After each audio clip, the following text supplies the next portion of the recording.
Kia ora tātou, nau mai, haere mai. Welcome to our council meeting of Wednesday the 2nd of March 2020. Warm welcome to councillors, staff, public online and our colleagues. There's a couple of our colleagues online as well.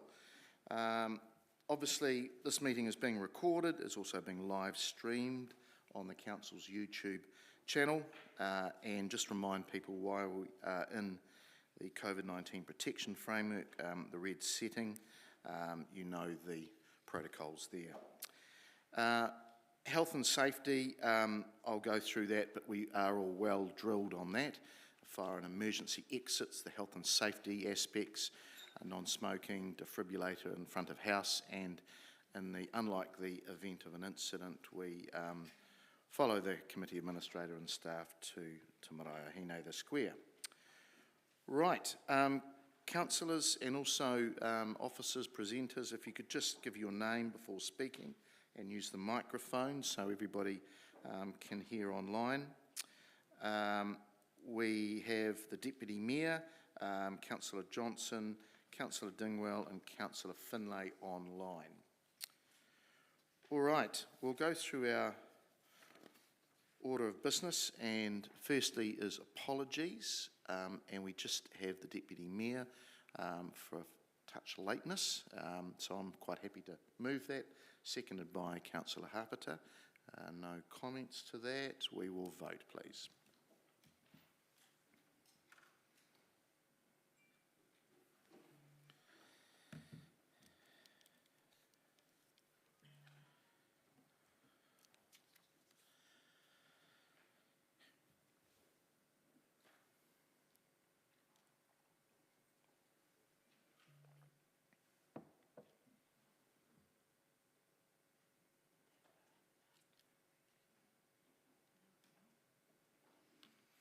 We've got the technology working fine, so that's 15 votes for and none against. Thank you. Number 2 is notification of additional items. I haven't been notified of any. There are none from the floor. That's great. Declarations of interest. Just remind members of that. Councillor Barrett. Thank you, Mr. Mayor. Regarding item 9, while it is only to note, I will declare that I've made a submission in a personal capacity to the select committee on that matter, so I'll withdraw from the table for item 9. Thank you, Councillor. Right, we now move to number 4, is around the New Year's Honours of 2022 and Palmerston North recipients. So I'd just like to acknowledge these two gentlemen, Mr. Roger Dennis Fox, well known to us all. He has been a companion of the New Zealand Order of Merit for services to music. Mr. Roger Fox is a leading jazz trombonist, big band leader, jazz educator, arranger, producer, musical director and lecturer. Mr. Fox established New Zealand's preeminent big band, the Roger Fox Big Band. He has been an active performer to present day with a broad range of nationally and internationally renowned names from the jazz and entertainment worlds. He has performed in the United States, London, Singapore, Australia, Poland and Palmerston North. As well as numerous music festivals, he has recorded 44 albums over the course of his career. His work has seen him awarded the New Zealand Jazz Recording Artist of the Year 5 times. He's been the artistic director of the Queen's Birthday Jazz Festival since 2006, the Napier Jazz Festival since 2014 and 10-day Manawatu International Jazz and Blues Festival since 2000. He's been part of the Tauranga Jazz Festival since 2006, and Roger has been a key driver of jazz nationally, making significant contributions to encourage young people and schools touring the country to deliver workshops and promote music. He has delivered numerous international workshops and masterclasses. Mr. Fox was a tutor, senior tutor at Massey University from 2000 to 2011, and is present day a senior lecturer at Victoria University from 2011. Dr. Anthony Jonathan Royce Godfrey. He is an officer of the New Zealand Order of Merit, and this is for services to disabled people, particularly blind and low vision people. Dr. Jonathan Godfrey has been on the board of the Association of Blind Citizens of New Zealand since 2004 and president since 2016. Dr. Godfrey has provided leadership for the Disabled Persons Organisation Coalition, a coalition of 7 disabled person-led organisations. He has played a key role in the development of the Disability Action Plan 2019 to 2023. He is currently a senior lecturer in statistics at Massey University and is reportedly the first blind person to be appointed to such a role internationally. He has been a member of the Cross-Government Disability Data and Evidence Working Group, contributing his skills and stats to improve the availability of disabled data in the census and other government surveys. His 2006 report, Supplementary Analysis on the Cost of Blindness in New Zealand, remains a valuable resource. Internationally, he has provided mentoring to blind students pursuing stats and other STEM subjects.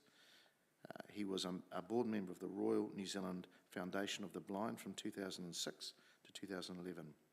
Within the wider community, Dr. Godfrey has held roles within the Palmerston North City Council committees, been a member of the Mid-Central DHB's Disability Support Advisory Committee, and is a trustee of the Palmerston North Central Region Advocacy Service.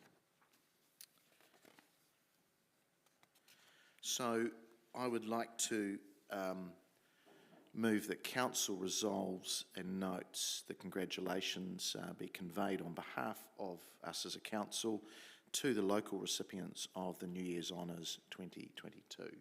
I'll look for a second to thank you, Councillor Naylor. Does anybody wish to comment?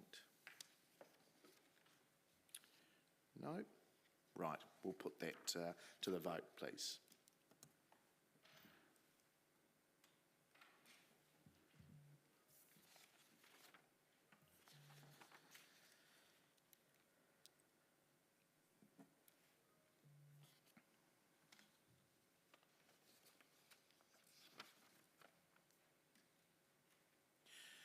Thank you. That's passed. 15 votes for, none against. We now go to the confirmation of the minutes of the Council meeting of the 20th of December 2021, Part 1, Public, be confirmed as a true and correct record. I'm happy to move those. Thank you. Seconded by Councillor Barrett. Are there any matters arising? All right, we'll put these to the vote, please.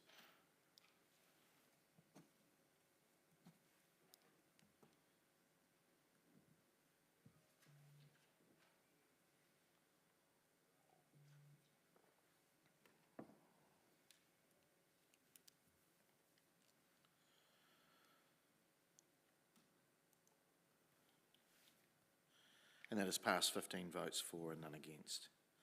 So we now go to page 27 of our papers, councillors, and I think there's some supplementary material has been sent to us as well. And this is around the Ferguson and Pitt Street intersection upgrade. And I'll ask the councillors, the officers that are going to speak to this. So Sandra King and Chris Lai, welcome.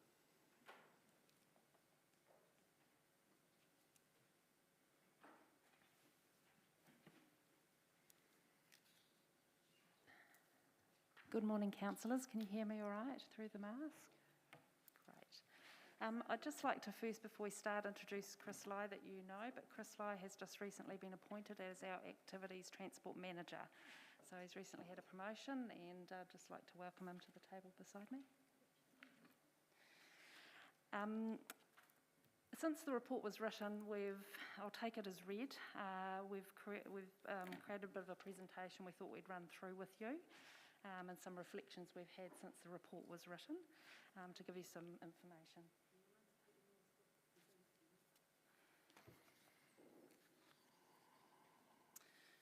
All right, off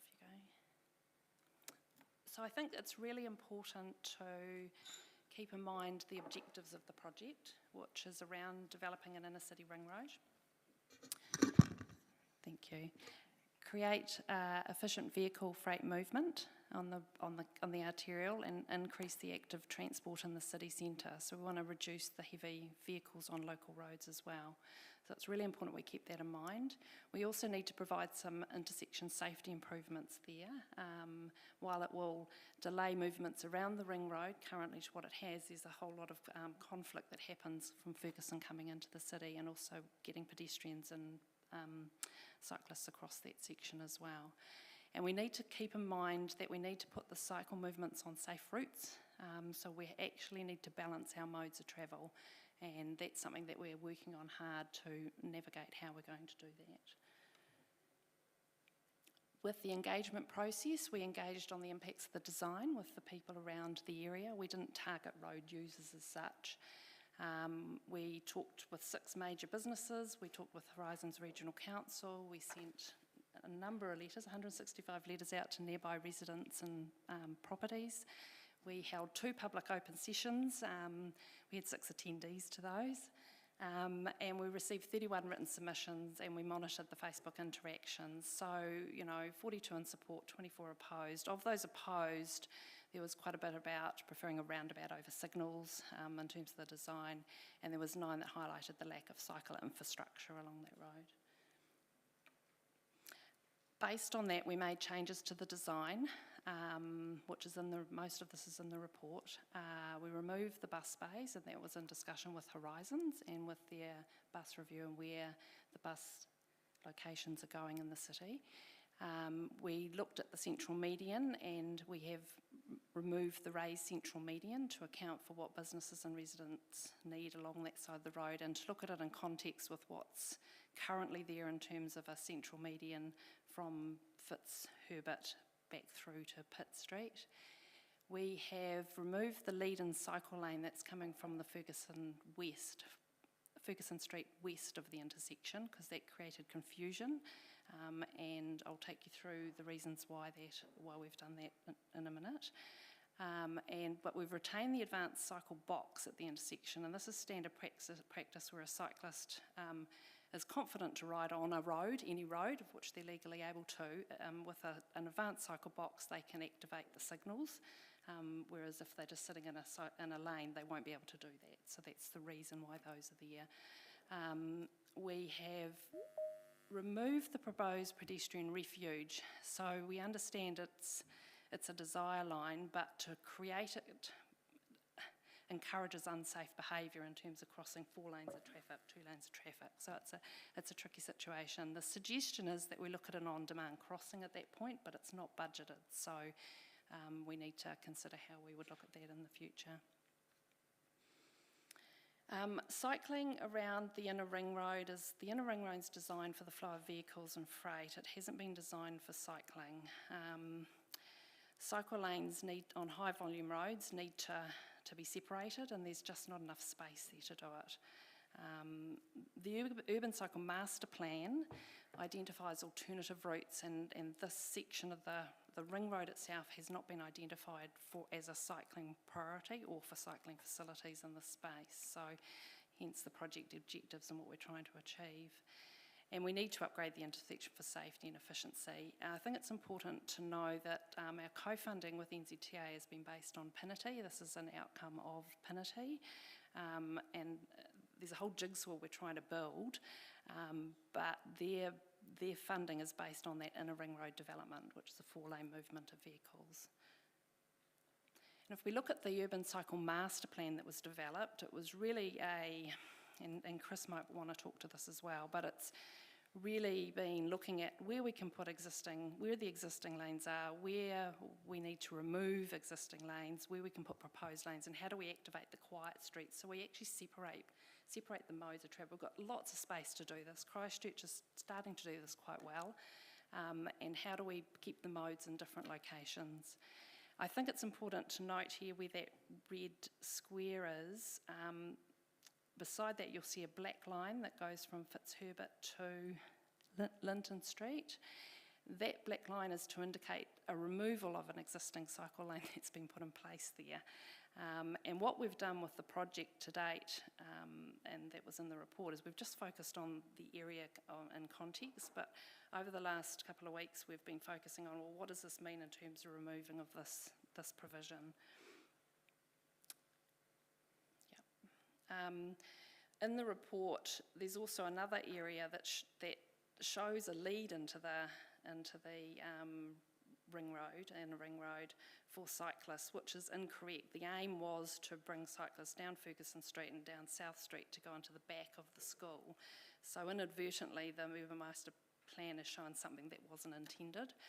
So we were looking to correct that and looking at activating a quiet street in McGivitt, sorry, I can't see that, I've got my wrong glasses on, and then leading the cyclists up into Church and then across the inner ring road and into the CBD. So we're looking at some proposed changes as to how we can navigate this. And this is one quadrant as well of into the city centre, so we've got to look at the other quadrants coming in at the same time.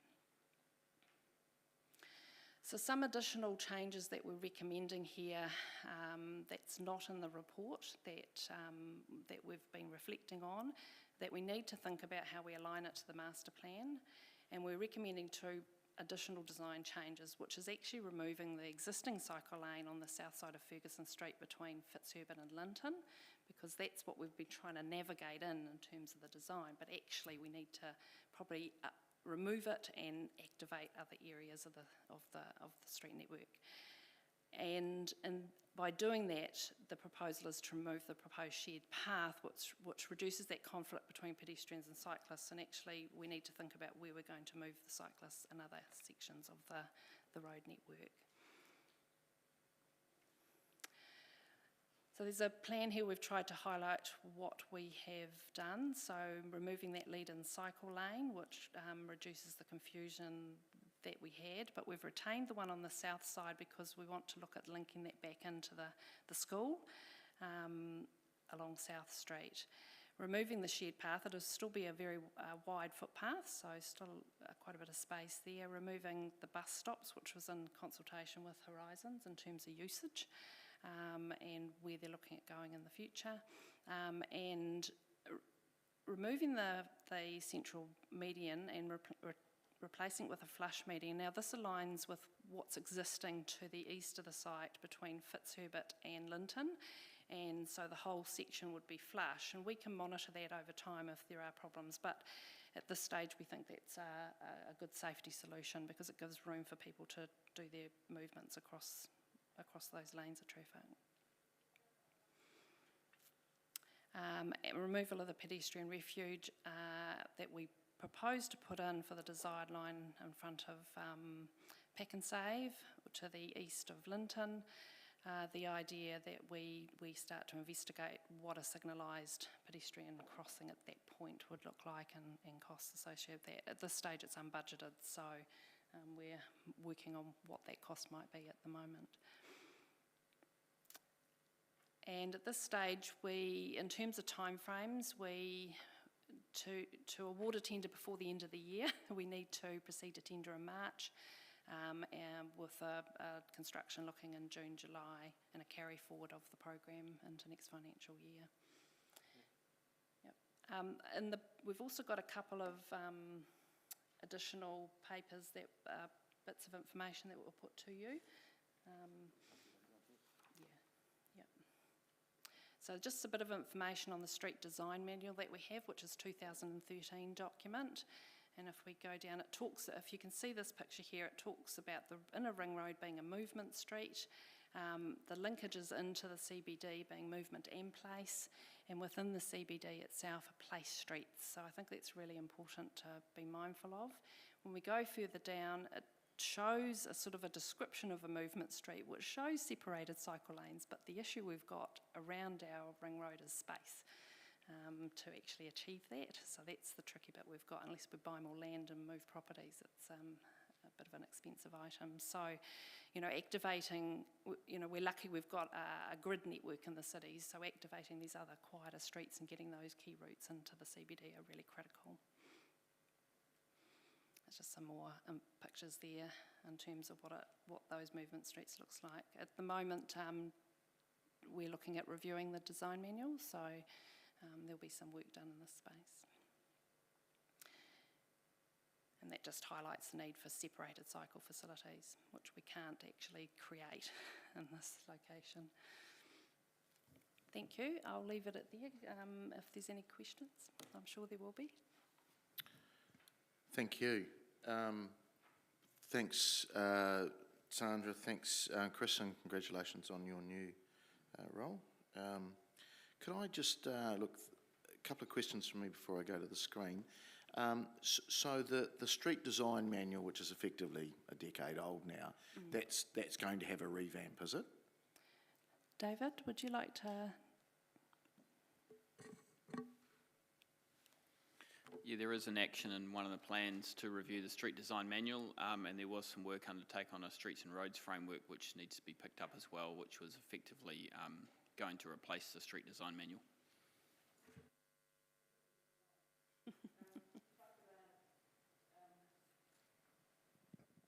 Through the chair, just to add, Sarah Sinclair, Chief Infrastructure Officer, just to add though that whole thing of separated cycle lanes on fast roads won't change when the manual is reviewed, because that's just sort of international best practice. Good. And you spoke about the timeline. So we've just seen with Waka Kotahi pulling out of projects pretty well all over the country. We're at risk if we don't push. Previously, we were given 3-year blocks of funding. We've been advised that they're monitoring that annually. So if projects haven't been delivered and aren't committed to be delivered, they'll be under the radar. That's about all I can advise at the moment. Okay, thank you. Councillor Harpiter. Thanks, Mr. Mayor. Thanks, Sandra. Just wanted to have a quick understanding of those that were opposed, the 24 that were opposed. Were any of them, you said there were 6 major businesses that you talked to, were any of those the 6 major businesses that you talked to from the submissions? I'll ask Chris to answer this. The businesses that we spoke to, none of them were really opposed to the project. There was 2 that were opposed to the removal, 2 opposed to the central median island that was originally proposed, and that's because it restricted their right turn access into their business. and as such, they thought that would be too much of an impact and might affect them. So what was the view of the businesses going forward of the project? Generally, the view was in support, but it was those minor details in terms of how do we get our right turn movements in. So when we spoke to the motel, for example, they were very clear on where their customers and users came from, and very clear that that would have a high impact on them. So we considered how we would integrate that into the design. I'm particularly interested in Pack and Save because they have a big truck movement going in and out. What was their views? Sorry. They were quite supportive of the project. They didn't have any particular concerns with what we were proposing. They quite supported the signalised intersection because they saw that as a safety risk for pedestrians. But yeah, there was no concerns raised by them. They were quite happy for it to go ahead. Okay, thank you. Online, Councillor Johnson. Thanks, Mr. Mayor. Thanks, Sandra and Chris. I've got a few questions. The first one is, did I understand correctly that in addition to the changes that you signalled in the report that was tabled for the meeting, you're also now putting in front of us 2 additional changes that are not in the report: the removal of the cycle lane between Fitzherbert and Linton and the removal of the shared path in front of the school. Is that correct? Yes, that's correct. So, right. Okay, so back to my other questions then. In terms of the removal of the central median, what analysis have you made of the safety implications of doing that, both for pedestrians and for right turning traffic. So at some points, traffic will be turning across 5 lanes of traffic there. I'll ask Chris to answer this in detail. What we've tried to do is align it to what's happening further to the east of the site between Fitzherbert and Linton, where there is currently no solid median line. Chris? Sorry. In terms of the central median, it's basically painted so it will be level with the road itself. If we had a solid median, it kind of creates a bit of a tripping hazard and makes it, and it can be a little bit more difficult for pedestrians to cross. The removal, what's the other part? Yes, so my question was, what safety analysis have you done for pedestrians? And by removing that solid median, you're allowing traffic potentially to turn across 5 lanes of traffic. So what safety analysis has been done on that change?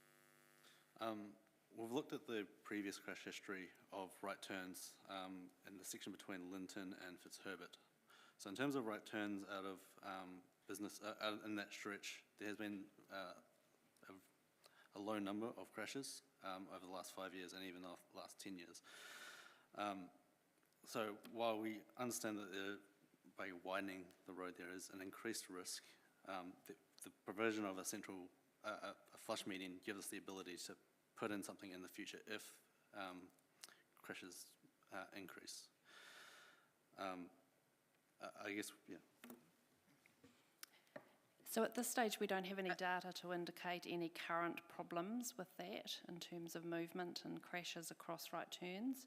What we're doing is providing a flush median to provide safe movements, and the idea is to monitor that and look at potentially a program of works from Fitzherbert through to Linton Street should there become an increased risk apparent in that location. Okay, so just to understand, your analysis of the safety implications of removing that has been to look at the history of crashes in that area, is that correct? Yes, that's correct. Okay, thank you. In terms of the on-demand crossing that you talked about, and that I think there's a couple of references to this in the report in 413 and other places. Is that proposed to be at the end of Linton Street going across to Pack and Save, or I wasn't quite clear where you're proposing that might be? Yes, it's roughly where we originally proposed the small refuge island, somewhere in the vicinity of the Linton Street intersection, so we'd probably need to do some further investigation on that. The idea would be not at the Linton Street intersection, but a bit further towards the east, in front of Pack and Save, where the desire line would be. So it'd be a signalised pedestrian facility, which would require a bit of investigation in terms of, electrics, fibre, how we design that. Okay. Just 2 more questions, Mr. Mayor. So the next one is, you said that there were 31 written submissions, and you've provided in the paper a summary of the main points. Was there a reason why you didn't provide us with the original submissions themselves?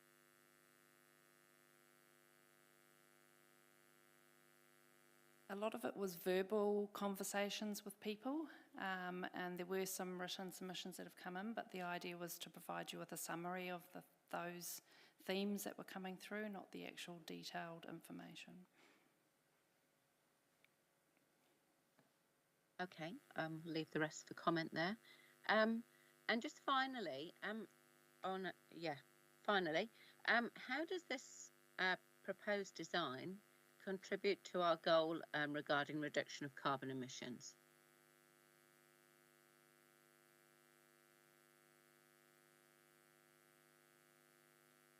I would like to ask David Murphy to reflect on that comment, given the different goals we have and the outcomes we're trying to achieve.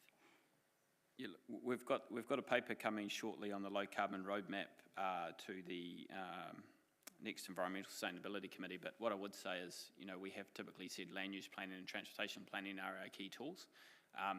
And in that sense, the Urban Cycle Network Master Plan is the current adopted document of this council that's your step towards reducing carbon emissions. As Sandra and Chris have pointed out, the work that's been put together is consistent with the Cycle Master Plan, which this council has approved. Yeah, I understand that, but I think that the evidence shows that when you build more roads, you get more traffic. And so I'm wondering how, if we're building more roads here and getting more traffic, how that's contributing to our stated and consulted on goal of reducing carbon emissions as a city. So, Councillor, we've just got another comment to respond to your question. Through the Chair, Sarah Sinclair, Chief Infrastructure Officer. At the moment, this part of the road is a constraint. It's 2-lane, then it goes to a little bit of 1-lane, 2-lane. We fully recognise that overall our goal is to reduce carbon across the city, but at the same time, we've still got to balance that with the effective movement of freight, particularly with Pinnerty recognising that we are a transport hub and recognising that at the moment we do need those efficient routes for haulage so that the businesses can get deliveries and stuff like that. What this will do by removing the constraint that is the single lane is decrease congestion and stop the carbon emissions that come from cars idling as they wait or slow or move inefficiently. There are other areas in the city, obviously, where we really want to get people using more active transport, and pulling vehicles away from those roads will make that more attractive to people who aren't currently cycling or walking. Thank you. I'll leave it there for now, Mr. Mayor. Councillor Bowen. Sorry, tangled up in my mask. Thank you, Mr. Mayor. Thank you for the report. Congratulations, Chris, on your promotion. I have two, I think, main areas to follow up. First, on the removal of the proposed shared path outside of the school. Can you just explain how that's a better outcome? Again, we're going back to our cycle master plan. We're looking to promote cycling into the city via other routes. The ring road doesn't have, in the master plan, there is no cycle infrastructure on the ring road, just purely for previous reasons that we've mentioned. The ring road's about moving vehicles and freight around. I guess if we left the shared path, then we're kind of encouraging or signalling that we are wanting cycling in that on the ring road. Which probably leads to further implications. Whether, you know, do we change the rest of the ring road to match it and whatnot? So it leads to other infrastructure problems and things we have to consider changes to. And were you able to engage with the school on that specific change? What was there? No, we did not engage with the school on the specific change of the shared path.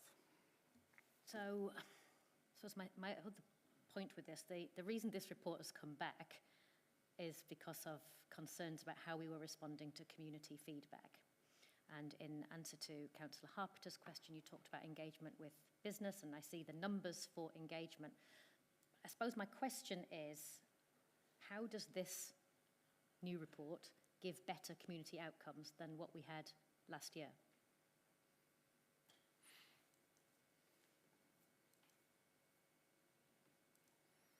My understanding, Chris might be able to help me here with the school engagement, was around activating access to the school via the other routes.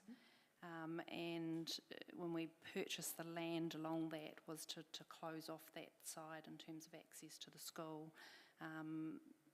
In terms of community outcomes, my understanding is that the school were comfortable with how the Urban Cycle Master Plan would bring the children in. I'm not sure if there's been any travel management plans with this, not at this stage. Okay. So my question, I accept the school conversation, and that makes sense to me. It's more, my questioning is about the community feedback that we were hearing was, yes, from some businesses, but largely from cyclists and pedestrians. And the new plan seems to be lots of taking things out, which was specifically for cyclists and pedestrians. So my question is, how does this plan respond to those community concerns that were the purpose of bringing this report back? My recommendation or my thinking here would be that we need to activate those other elements of the Urban Cycle Master Plan that lead the cyclists into the right safe spots, not along this section of the road. And we need to look at it in context of the whole picture. So my understanding was this, in particular with the school, they were comfortable with the consultation, the engagement process we had with them.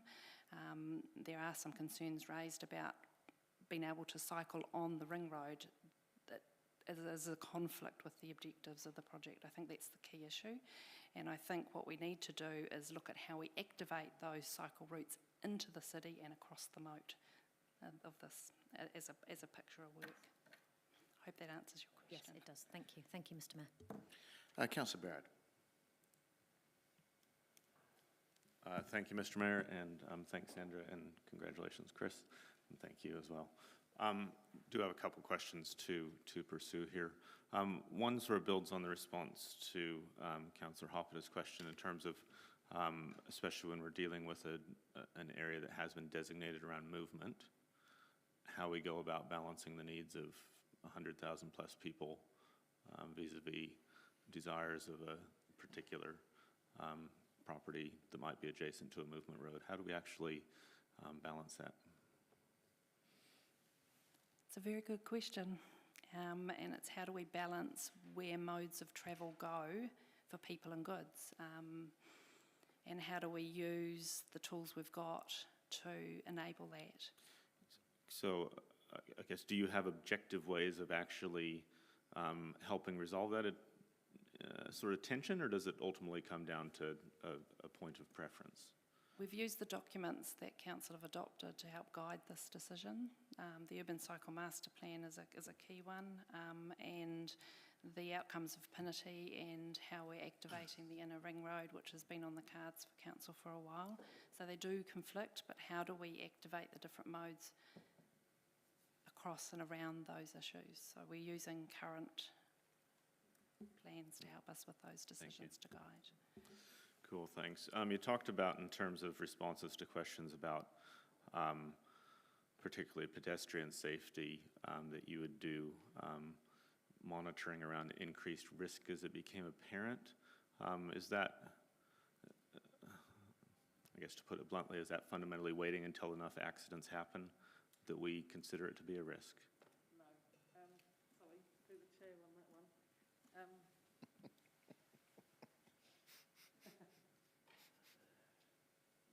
Through the chair. No, actually, we were hoping that budget discussions, as they come through, actually raise the idea of the signalised crossing, because we really don't want to put in something like a pedestrian refuge, because it will encourage people to think that we think it's safe to cross 2 lanes of live traffic, stop, cross 2 lanes of live traffic. But we're really conscious that it's not in the budget at the moment.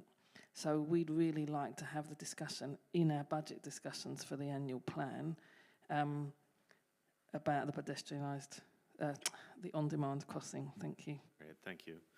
You said some modelling was done. Did you model speeds between Fitzherbert and Pitt, and did they go up or down?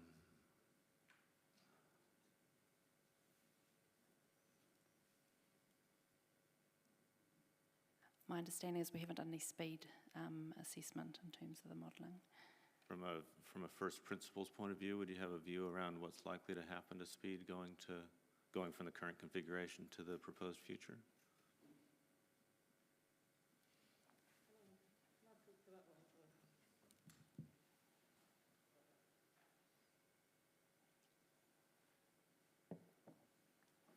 Chair, we would expect, when there are points of congestion, we would expect, with the combination of the signalised intersection and the reduction of the road narrowing, that traffic would be able to move more at the signalled speed for that type of road. So we wouldn't expect people generally moving across the ring road to break the speed limit, but we would be expecting cars to be more able to travel more efficiently on that road, which means being able to travel at the speed of the road for more of the time. If I could add to that comment, I think the signalisation breaks up the speed travel as well. So you'll get a stop-start, so you get a slow. So it should slow. It should have an impact on. At the moment it flows quite freely, but this is about creating safety for other flows in from the Ferguson side, which is creating a bit of a problem. So that signalisation should stop-start. I'm not putting that in very clear Thanks, terms, I appreciate those perspectives on that. Further questions just around the use of the cycle network master plan. Sort of my understanding was that that master plan was an overlay of new infrastructure coming into the city to improve safety. It feels now that it's been a bit flipped on its head and used in a way that says if there isn't an indication around provision for cycling, we can actually remove existing facility. Just want to understand, beyond this current project, are there other intended use of this document to justify removal of facilities where they are not explicitly indicated in the master plan? I'd like to correct you, sorry, Councillor. The removal of the facility is explicit in the Urban Cycle Master Plan on that section of road in terms of the black area.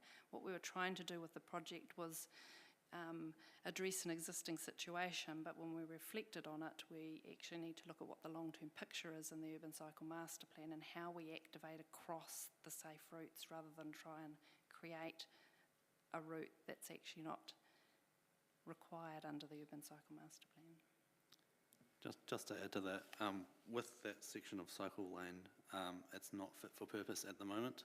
Under NZTA guidance and international guidance, a road with that volume and speed needs to be separated. So we need additional space to provide a cycling facility on this road. And that means we need to take out infrastructure, whether it is a lane or the central median or something else, in order to enable a separated cycle lane. Thanks for those answers. Finally, Mr. Mayor, just around the report in 4.15 indicates that the building the intersection out to a 5-lane sort of standard is in advance of current demand, if I've read that correctly, and that you're expecting that demand to build over the short term to actually justify that, I suppose. Any sense of how long that short term is likely to be before we induce enough demand to fill that up? This is in relation to the additional westbound lane to create straight movements through along Ferguson Street. Yes, it has another, before Chris answers, it does have another impact in terms of pedestrian phasing. So if we didn't have that there, our pedestrian phasing would be less as well. So that was a consideration, but maybe Chris can answer the timing issue. We have done some modelling through our consultant on the traffic signals. I haven't got the numbers on me, but there will be some stacking and some queuing.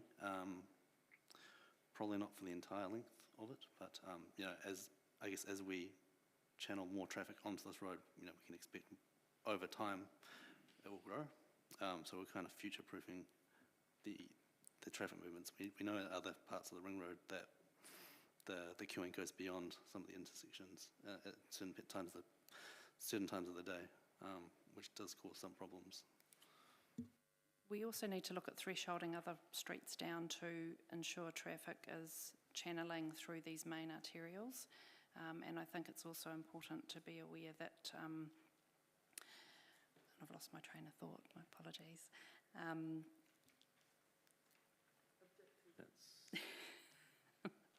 Completely lost my train of thought, Councillor, my apologies. But it is important to be aware that we want to channel the traffic down in the space, threshold the other route so it does activate it. And I think what we've seen with growth in the city, when we've planned for growth, we've assumed numbers and then we've been outgrowing. So as the city grows, we're going to see more generation, which is it's a tricky balance to have. Thank you both, Mr. Mayor. Councillor Hancock. Thank you, Mr. Mayor, and thanks, Sandra and Chris. My question is really just probably just to try and sort of nail down the apparent gap that we may end up with around sort of the build of the road, removing the pedestrian facility, but then thinking about in the future actually then sort of putting some money back into the budget to actually look at a signalised crossing there. We've actually got a 400-metre section of road there which will not have any pedestrian facility at all for crossing that road.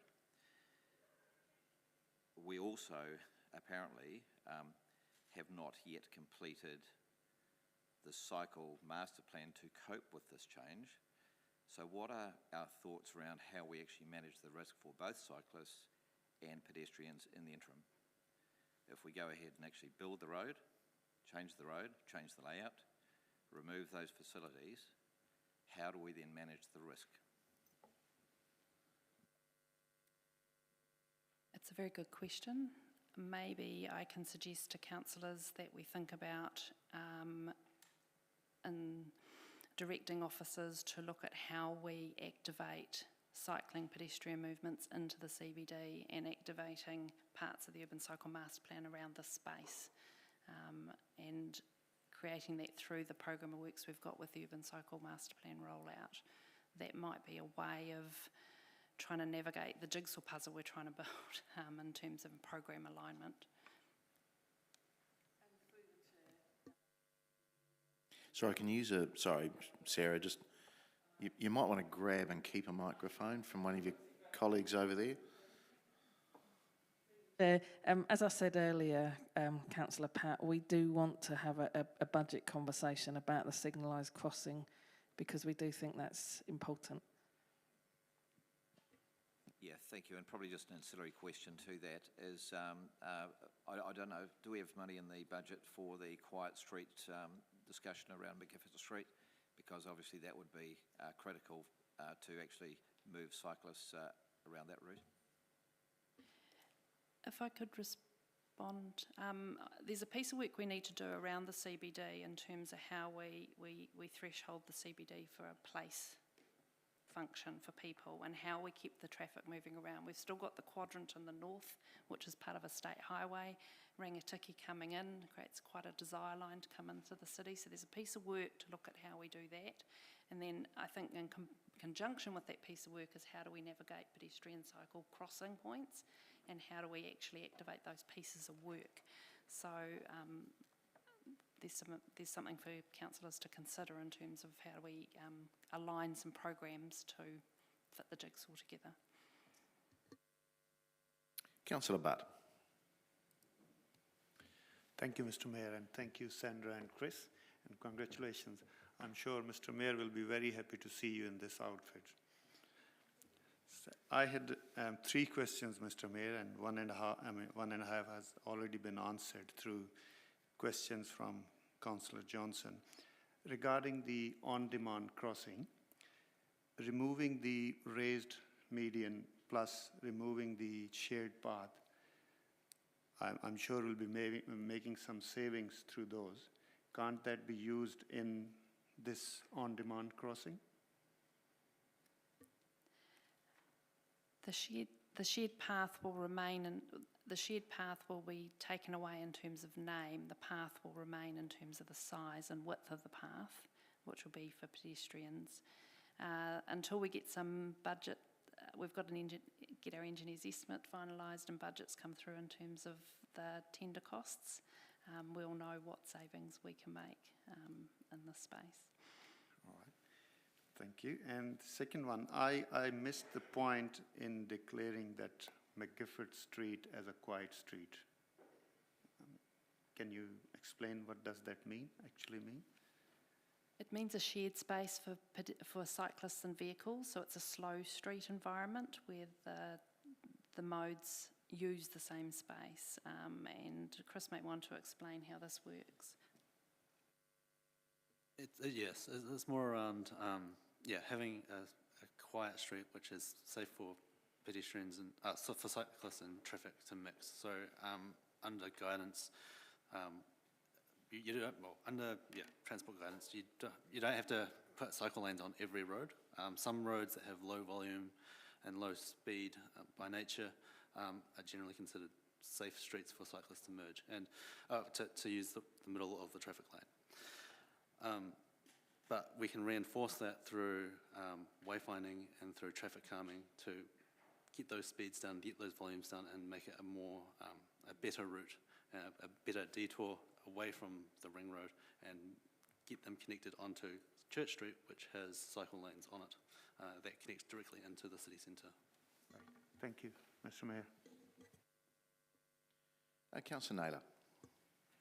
Thank you, and thank you both. Just continuing on with the theme of some of the other questions around pedestrian safety, it seems from the answers that the signalised crossing is perhaps quite an important thing to be considered, and it's been suggested that will be a part of the annual budget discussion. In terms of the next actions in this report, it's talking about if we approve this today, then that will go to tender in May, and then likely construction will commence 28 days after the award of tender. In terms of aligning, I mean, you've talked about aligning the programs to fit the jigsaw. In terms of the timing of that, and if there is to be a signalised crossing approved through the annual budget, how does that work in terms of the tender if that's already gone ahead and the construction has started based on the current plans that doesn't have the signalised crossing? Sarah might want to help me with this, but my recommendation is we would look at a separable portion through the tender documents in this space, so it would allow something to potentially be priced that doesn't have to be built depending on budget. But Sarah? Yeah. What did you say? What portion? A separable portion. So in contracts you can have a separate element of work that can be priced, but it's not guaranteed it will proceed. It's dependent on budget. So it enables the tender documents to include it if the council approves the budget. And so if this construction has already started by the time the annual budget is approved, can it be, if it has that separable portion, can it be added in even if construction has started based on a... Yes, correct. Thank you, that's helpful. Councillor Beattie. Thank you, Mr. Mayor, and congratulations, Chris. It's good to have you on board.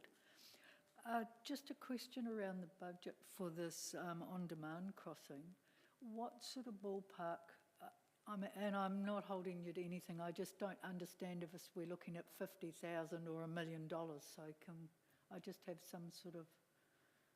Very ballpark without holding it to us, because there's a bit of investigation work to do, but we are estimating in the order of 300,000. Okay, no, that just gives me an indication. Thank you.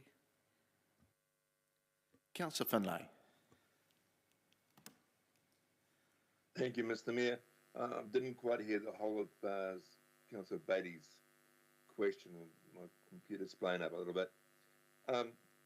Do the staff know at this stage how much extra it's going to cost us by putting this work off from last year? Has the price gone up at all? Not at this stage, Lou, unfortunately. Sorry? We're not aware of what the cost implications are at this stage. Okay, thank you. But there is possibly an increase. Possibly. Thank you. Very one-word answers. Anyway, okay. Councillor Beattie's back in again. Yes, sorry, I forgot to ask my other question. If you are when you go out for tender, are you actually going to ask for an extra to be put in for the on-demand crossing, or do we have to direct you? I think you would have to direct us, but that would be our intention to do that. Okay, So you would want direction from this meeting? Through the chair, if we run it as a separable portion, we don't have to have direction. We have put in the second recommendation that we think that there are those elements that should be looked at. Yep. But if we put it as a separable portion, you could either make that decision now or have the budget discussions, and then when the tender comes back, you could make the decision as part of that, because the way that we'll put it in the contract is so that the contractors will price it completely separately, yes. So it can either be on or off. Okay. No, I just want to make sure that when we do go out to tender, if we do make a decision later, that we don't have to go back and No, that's fine, thank you. Just a final one from me. So the signalised crossing you're talking about is at the Ferguson pit, not Linton? Linton's another one, an additional one? Correct. So we've got a signalised crossing at the Ferguson pit, which is part of this design. The crossing that we're talking about is a pedestrian signalised crossing, which is a desire line outside of Pack and Save to the east of Linton. Okay. Which would be an on-demand, so as pedestrians push the button, the lights trigger. Right. Okay. And would that stop a right turn into Linton Street and access of all those? No, we would make sure it's positioned so that those right turn movements are still enabled. Okay, good. Okay, thank you. Okay, thank you, Sandra. Thanks, Chris. That was nearly an hour of questions. That's good. We've got a good day ahead of us.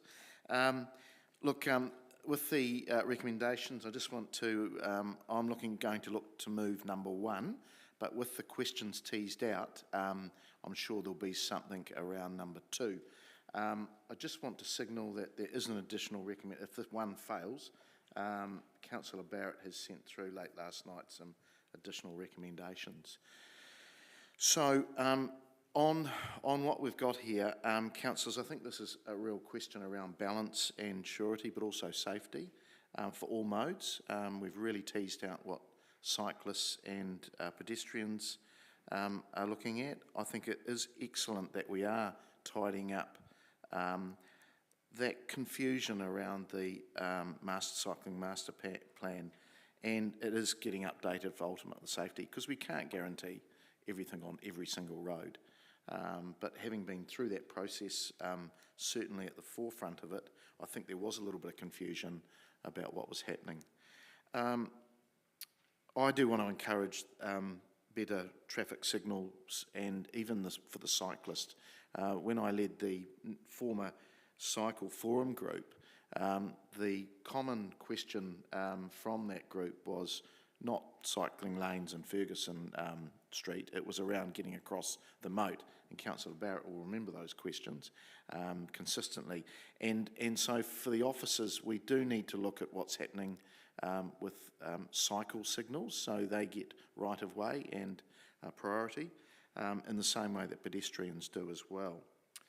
I do think that also we need to be mindful of the funding from NZTA. I represented you yesterday on the Regional Transport Committee, and it's very evident we've got some massive issues coming towards us with funding from Waka Kotahi, NZTA. Any delay the money's going to disappear immediately. Not that we just do things willy-nilly, but I do want to remind you that we do have a ring road, and in a ring road, our inner street network is getting smashed by trucks. They're going down the wrong roads, and this will create some efficiencies. And, you know, we do have Princess Street, we do have Grey and Walding, we do have Pitt Street. This is sort of the missing quarter, along with a bit of Burke, and the other parts of that network work really, really well. This part doesn't. I understand the concern around pedestrians. I owned a property on Linton Street, right outside Pack and Save, about 20 years ago, and it is an interesting bit of road. There is a lot of traffic there. We do need some signals there.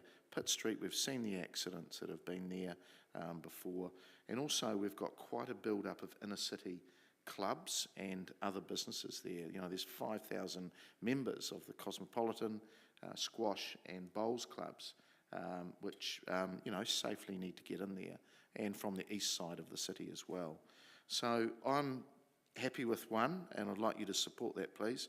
I'm more than happy that somebody else brings forward, and I would support something around a future signalised crossing at Linton Street, as long as it doesn't stop access from the eastern side of the city for that inner quadrant.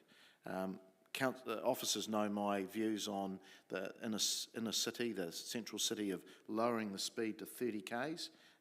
That must be on the cards at some stage as well. So I'll open it up for any other comments. Councillor Harper. Thanks, Mr Mayor. Thank you, Sandra and Chris, for the work that you've done on this, and congrats, Chris, on your promotion. I just wanted to support number one. I also feel that this is the right way to go with the work that we've done on this, and I do think that you've done a good job in your engagement with the stakeholders and with businesses, and thank you for giving us that feedback on what you have done with them. I think we've done a painful process with all our work that we've done with College Street by making College Street a cycle street, and we've ripped that band-aid off, and we don't want to go backwards now that we've done that, and that is part of our cycleway.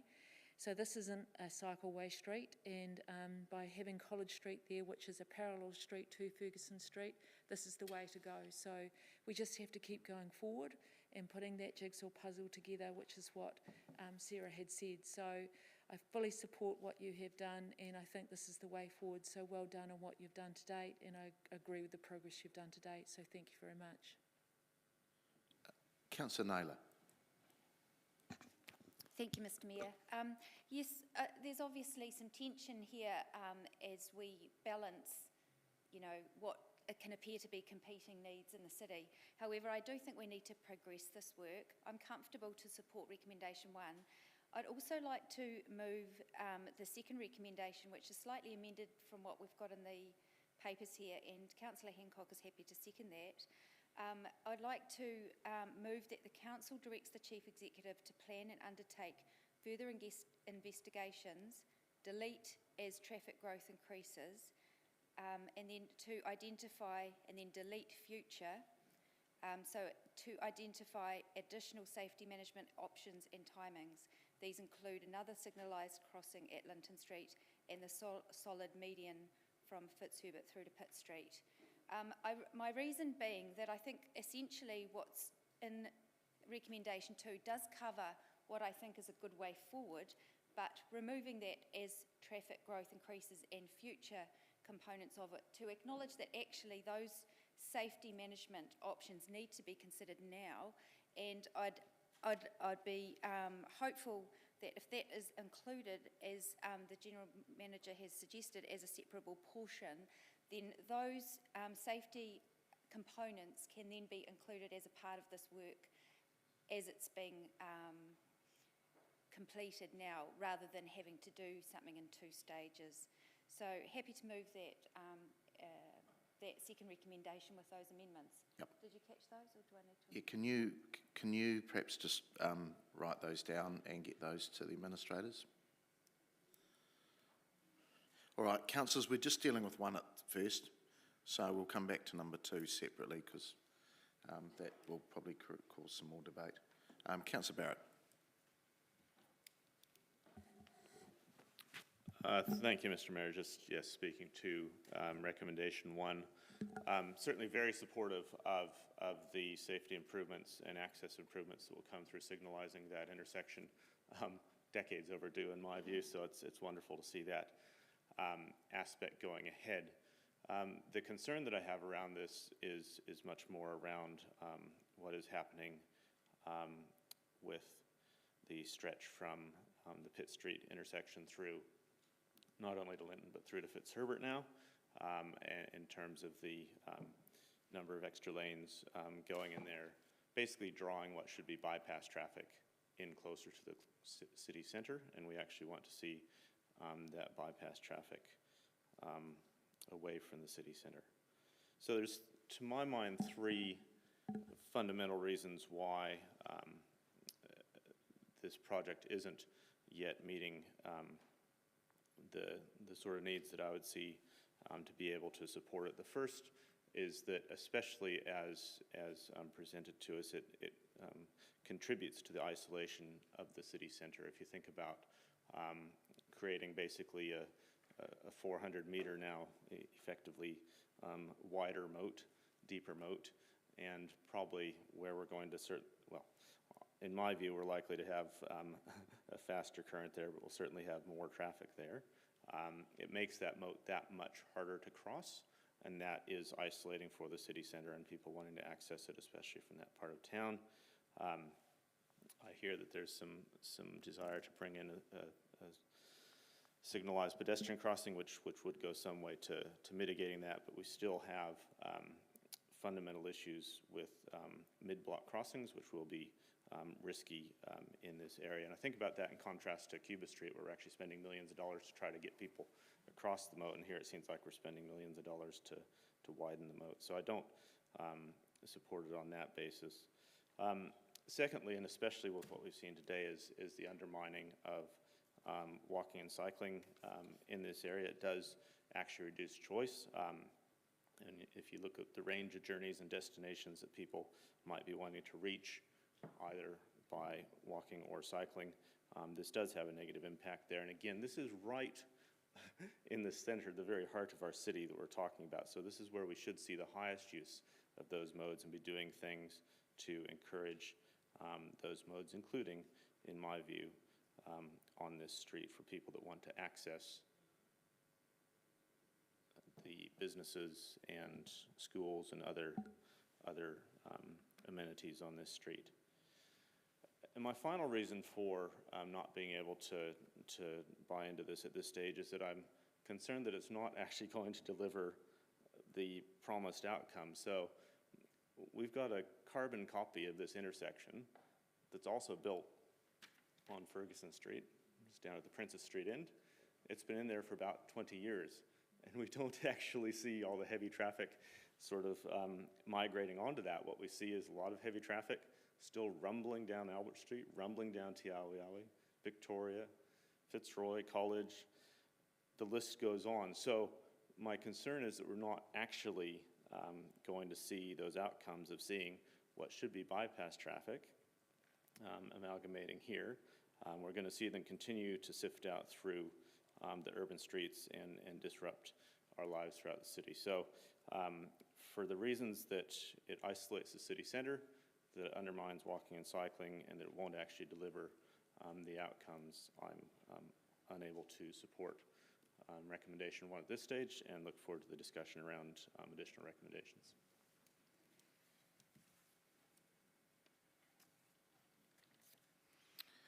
Councillor Finlay. Thank you, Mr. Mayor. We've been waiting for this little bit of road to be finished well over 20 years now. And I think it's about time we looked at doing it, especially where we are in the danger of losing funding. And if we do that, we'll have to end up, the ratepayers will have to end up paying for it themselves. We've procrastinated, we've looked at things, and one cyclist can stop it, then another cyclist can stop it. I actually think it's time we looked after the ratepayers of Palmerston North and go ahead and support this and get this little bit of road finished when it's been planned for over 20 years. But of course, our reputation for procrastination seems to win through so many times. So I will be definitely in support of number 1. Point of order, Mr. Mayor. Cyclists do pay rates. Thank you. Councillor Johnson. Point of order, Mr. Mayor. I never said they didn't. Okay, thank you, Councillor. Councillor Johnson. Thank you, Mr. Mayor. Look, I do have some serious concerns about this design, and one of them really has been quite well introduced by the last speaker, Councillor Finlay. So the main concern I have is that this has been something that's been planned for 20 years. Now, things have changed in the last 20 years. And one of the things that's changed is we've all become aware of the pressing climate change realities that are on us. And this project certainly has the feel of a project that's been sitting in a drawer for 20 years. We've got some magic funding from Waka Kotahi, so we pull it out to try and get it done as soon as possible. And I think the lure of the money has perhaps pushed us into a situation where we're now considering enacting a plan that was originally designed, I believe, by Councillor Petrinus. And with respect to Councillor Petrinus, that tells you probably how long ago it was. That is now considering to be implemented without bringing it up to date in terms of the implications for pedestrians and cyclists. And to me, that's very well illustrated by the fact that even today, staff have brought us 2 additional changes that were not in the report relating to cycling and pedestrian safety. And it just has the feel to me of a project that has focused very heavily on the roading advantages, and I don't deny the roading advantages, but it hasn't really encompassed the needs of cycling and walking safely in the city. And safety is a prime concern because, as we all know, there's been a fatality in this area quite recently. And to me, to consider redesigning this intersection without a safe crossing point for pedestrians between Fitzherbert Avenue and Pitt Street is just asking for trouble. So I'm not very happy about pedestrian safety. I'm not very happy about the planning being up to date and being reflective of where we are now in terms of our goals and our requirements as a city. I strongly support a signalised crossing for pedestrians, the demand crossing just a little bit down from Linton Street. I think that's absolutely vital. And undoubtedly the traffic lights at the corner of Fitzherbert and Pitt, at the corner of Pitt and Ferguson Street are needed. They are needed, and I support that change. But I don't think that this design is ready to go for tender at the moment, and I'm not going to be bounced into a change that will have implications for the city for the next 20 years because of a threat of lack of funding from Waka Kotahi. And if you want to see how things can drag on without being done for pedestrian safety, I would draw your attention to the crossing outside UCOL, between the 2 parts of UCOL, on Princess Street, where students and staff have to cross 4 lanes of traffic with a pedestrian refuge in the middle. Spend some time there some day of the week and see people running across the road to try and get across between 2 lanes of traffic either side. And that's what we're going to get on this part of road if we don't provide for pedestrians. So at the moment, I won't be supporting number 1. I think we could do a lot better than this design. Councillor Beattie. Thank you, Mr Mayor. I will be supporting 1. We've waited for many years, as Councillor Finlay has too, and this, remember, is connecting the inner road. This is the last piece of the inner road, inner city ring road.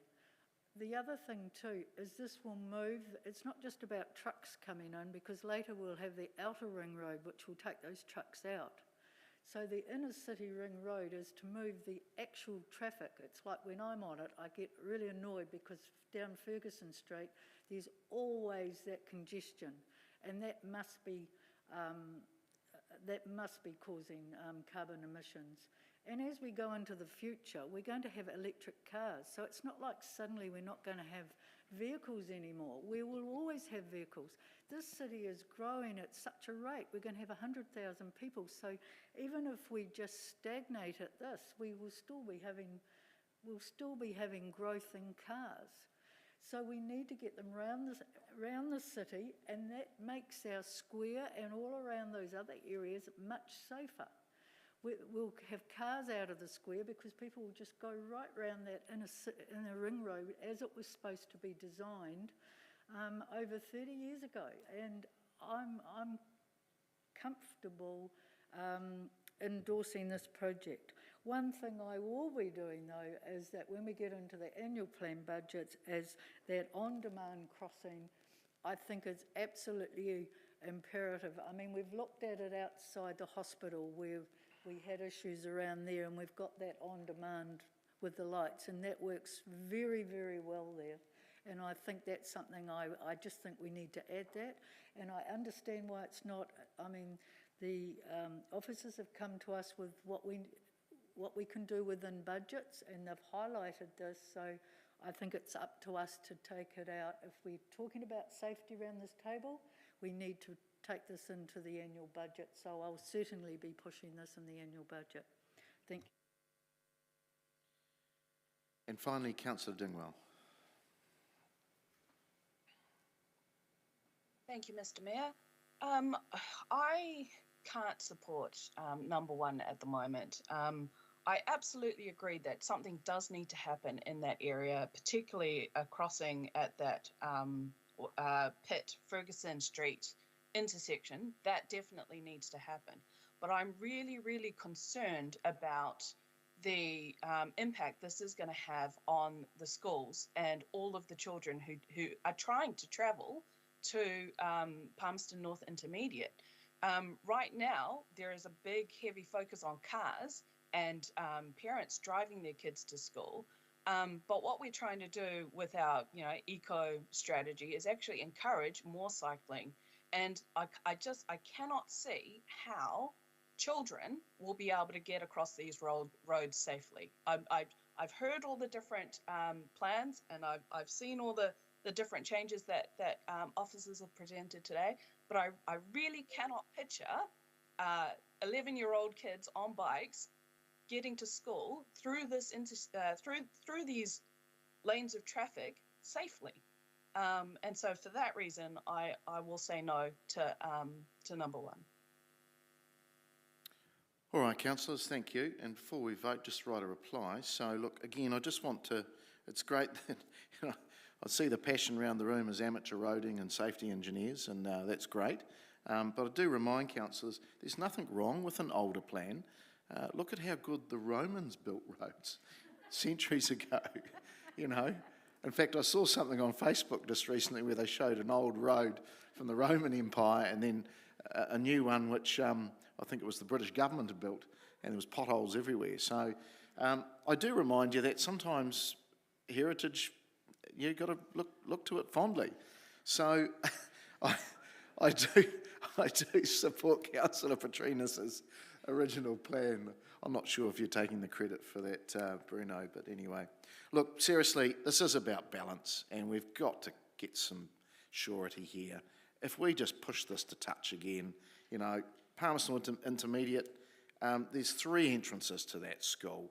This whole plan was actually done in consultation with that school a decade ago. So I don't buy into the arguments that they don't know anything about it. Look, it's around prioritisation as well. Some councillors have said heavy traffic doesn't go there. That's a fallacy. We've got a DC for Pack and Save. We've got a DC for Kmart, and we have all sorts of heavy traffic coming around there. So yes, the outer ring road will move a lot of that eventually, but if we do want activity and some business in our central city, we've got to allow people to access it.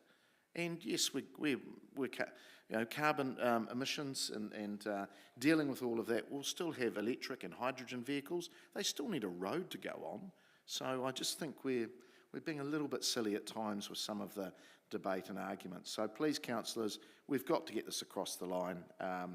If we don't, then it's pretty doomed.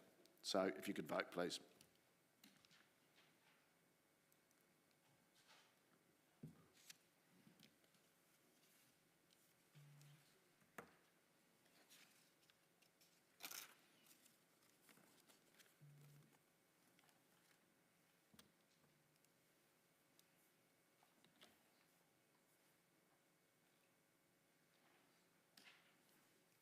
And that has passed 13 votes for and 2 against.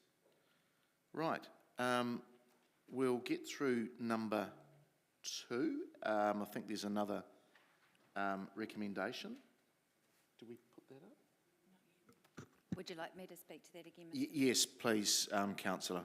Just in consultation, I think that it could be refined further to delete the last phrase and the solid median Fitzherbert through to Pitt Street. And Councillor Hancock is comfortable with that amendment. So just reiterating what I've said before, this does give, and deleting that last part keeps that scope a bit broader for the Chief Executive. Sorry, point of order, Mr. Chair.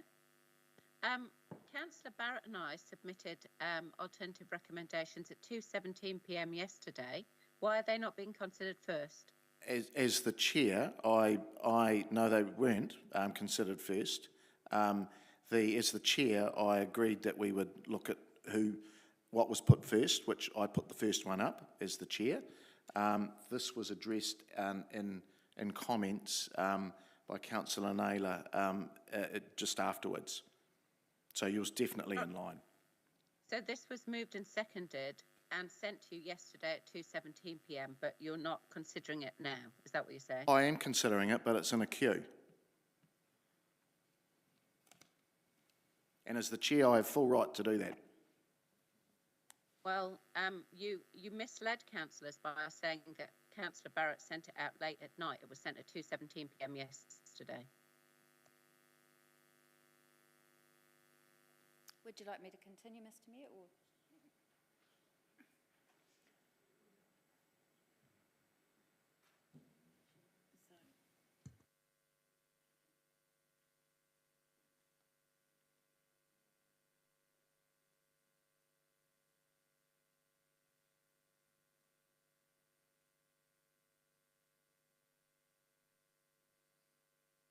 Yeah, Councillor, I just want to respond to your comment to me, Councillor Johnson.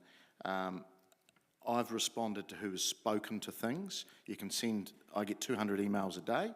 I acknowledge that I did receive them. Councillor Barrett could have spoken to it as well in his comments of number 1. So I'm allowing, you're still in the queue, but I'm allowing this one first, and then whatever happens from that, Councillor Barrett and your seconded recommendations can come up as 3 and 4 if required. Just to continue, moving this second recommendation, I think it was teased out well through the questions and the answers from officers, where it became apparent that it would be preferable to be able to deliver the additional safety options at the same time as the delivery of this program. So I think moving option 2 does enable that. It gives that direction to the Chief Executive, and as explained by the officers, that variation in the tender can be included, so this can be delivered potentially all at the same time. So I think this is a pragmatic and sensible approach. Through the chair, can we please have the recommendation on the screen, please? Yeah, that's coming back up. I'll just give everybody a time to read it. Just as another, it needs to say this includes.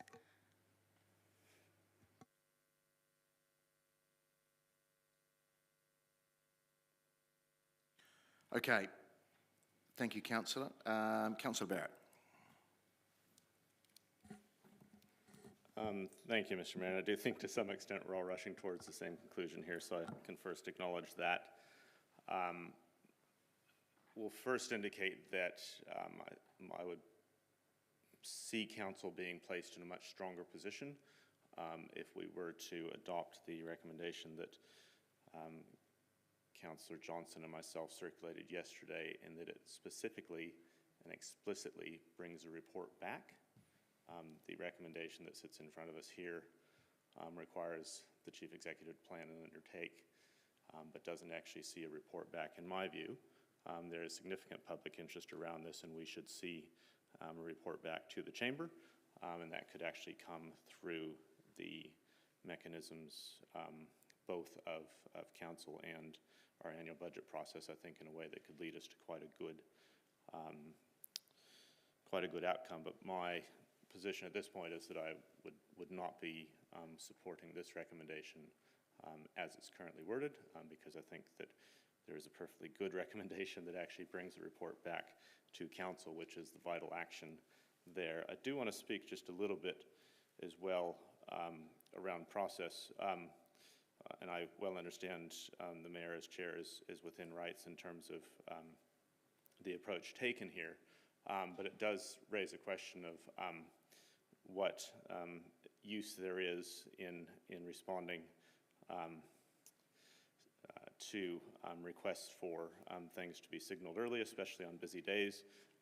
The reason I undertook an email at 2 o'clock yesterday wasn't to try to gazump any process. It was simply to make sure that we had information in front of us in time to support it. And so it is a little bit disappointing to see that's been sort of gazumped in this way.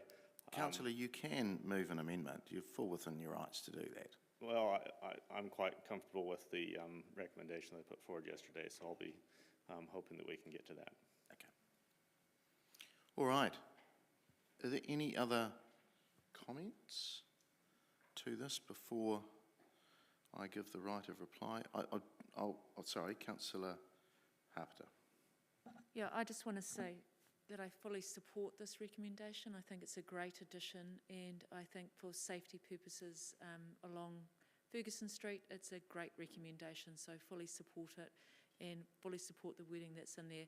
I think that having the medium barrier there wasn't a great recommendation, so I'm glad that it's not there now. So I think this recommendation and doing the investigation is good.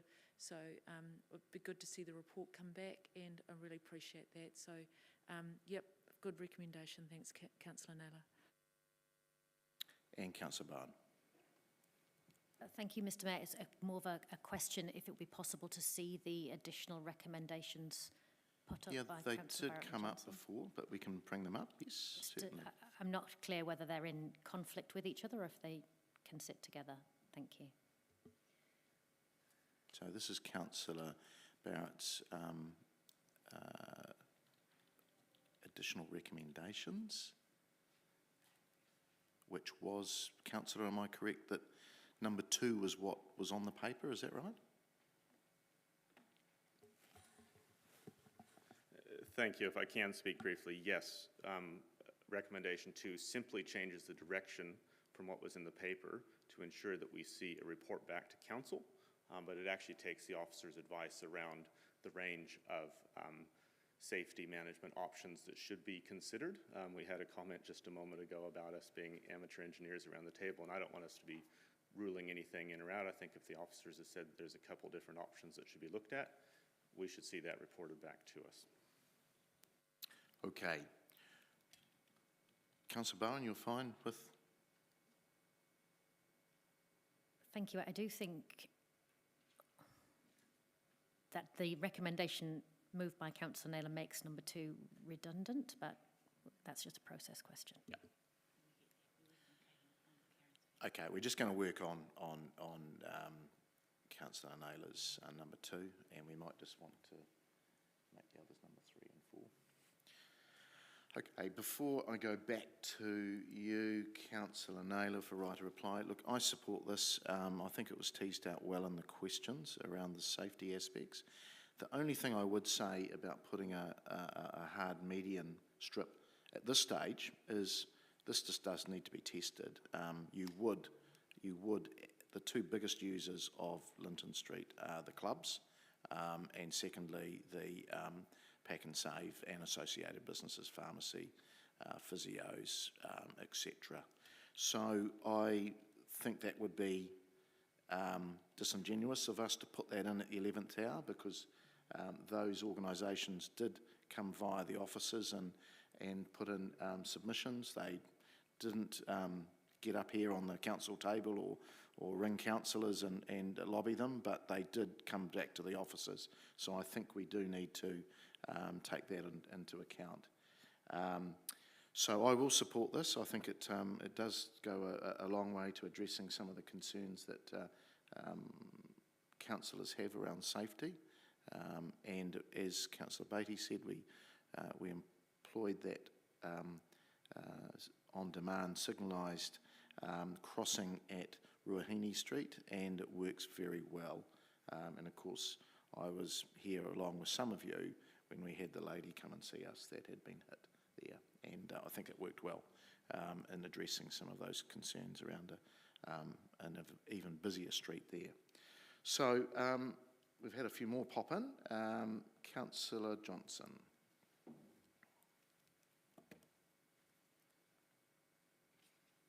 Thanks, Mr. Mayor.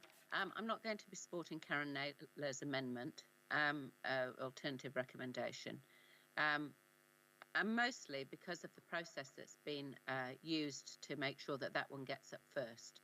I'm very unhappy with some of the comments that have been made and some of the process that's been used to manipulate this debate, so I will be voting against it as a protest.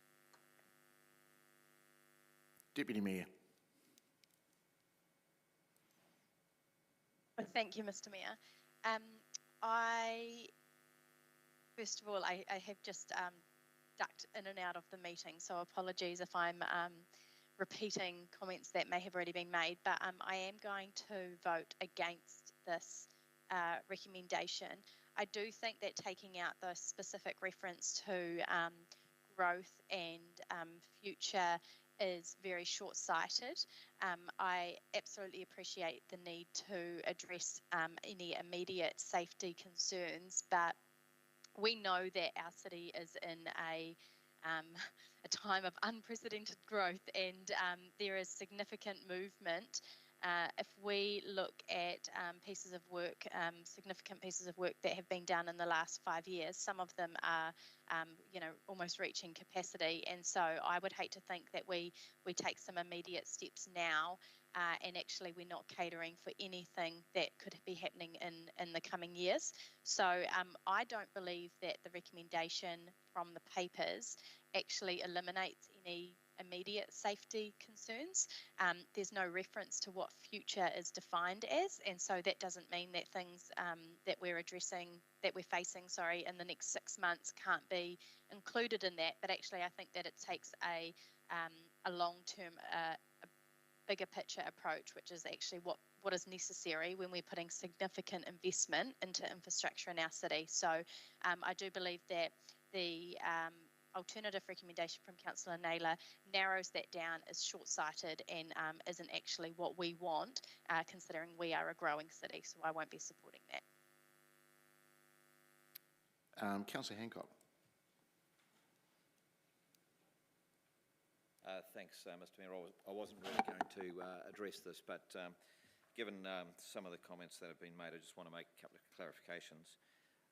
The amended recommendation that's before you actually has already removed the need for a raised medium.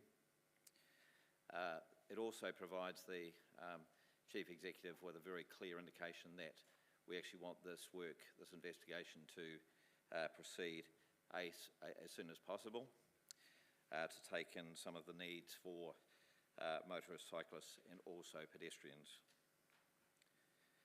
Taking out the growth aspect of the recommendation means that these investigations should take place as soon as possible. Those are my comments. Thanks, Mr. Mayor. All right, right, a reply back to you, Councillor Naylor. Thank you, Mr. Mayor. I would just like to address a couple of issues that have been raised. Certainly, firstly, process, which is something that I do have a lot of sympathy for.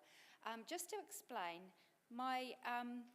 the second recommendation that I moved today was something that I identified as a practical way forward as a result of the answers to the questions that were asked. In actual fact, amongst the myriad of emails I had yesterday, I hadn't seen the one that was sent by Councillor Barrett, I think it was, or Councillor Johnson. So I just want to make it clear that my moving that recommendation was not in any way to trump any process or manipulate anything. It was rather identifying a practical way forward that I thought seemed sensible, and that is what we do around the table. So just wanted to clarify that. The second thing I wanted to clarify was the rationale for removing as traffic growth increases in future from the recommendation, and perhaps the Deputy Mayor may have missed some of the questions and answers that really clarified why it's a sensible way forward to move a recommendation that's not future focused, but that gives direction for the Chief Executive to undertake those further investigations now in a timely way, so that can be included as a part of the variations to the contract, as was explained by the officer. So it's not about being short-sighted. There is nothing that stops this council from giving the Chief Executive future direction to look at investigating things as growth occurs. Secondly, to that, there was another point I was about to make, and it's fallen out of my head. So I will, look, I think this is a sensible way forward. Oh yes, that was what it was. I think in looking at the other alternative recommendation, that if this one fails, I'm sure Councillor Barrett and Councillor Johnson will move. I can see the merit perhaps in reporting back is that that information comes back to this council. However, it does delay the process, and in my mind, the information that we need to make informed decisions will come back to this council by the way of an annual budget consideration. And whatever information we need at that time to help inform that decision, we can ask for. So I don't think it necessarily needs to be another report back in this process. I think it's a practical, sensible way forward, and I'd encourage you to support it. Thank you.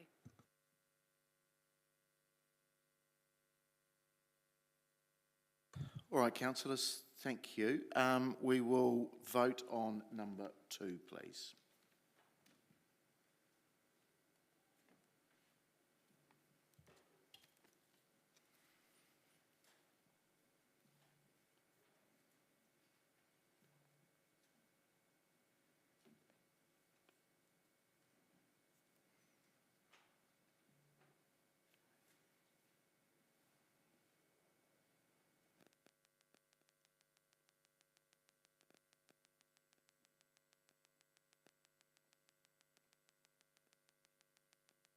That has passed 12 votes for and 4 against.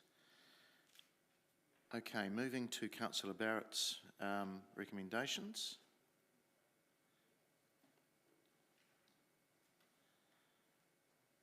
I'm picking that number 2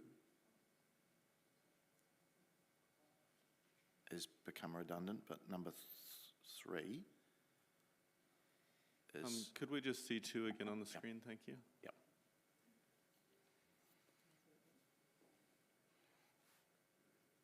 We're just getting it up for you. Just a moment. There we go.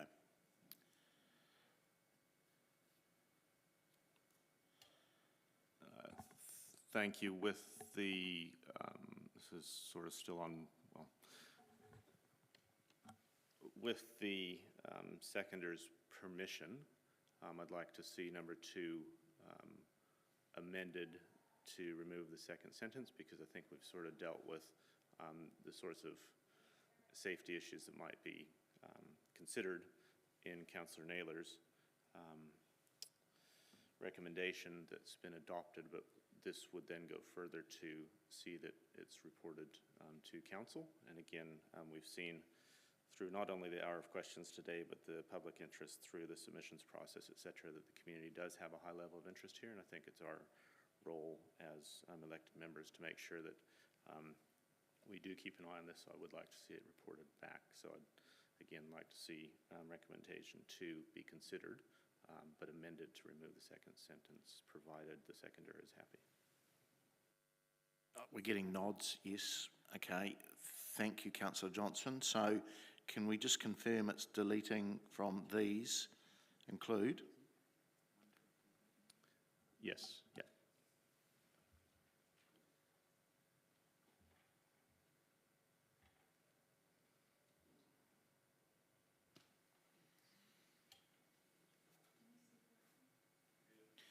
Yeah, we will separate them. So we'll just deal with 3 first.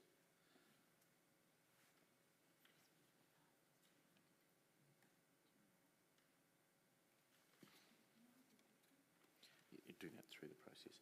So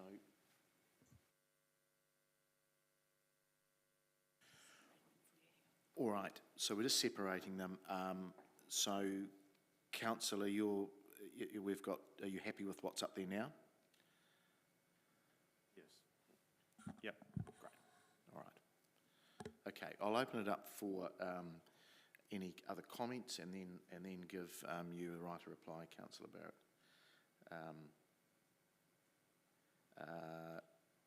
Councillor Hancock. Thanks, Mr Mayor. Look, it was just really just a question, just perhaps getting a officer's comment about how that may in fact actually impact the delivery of the project in terms of timing.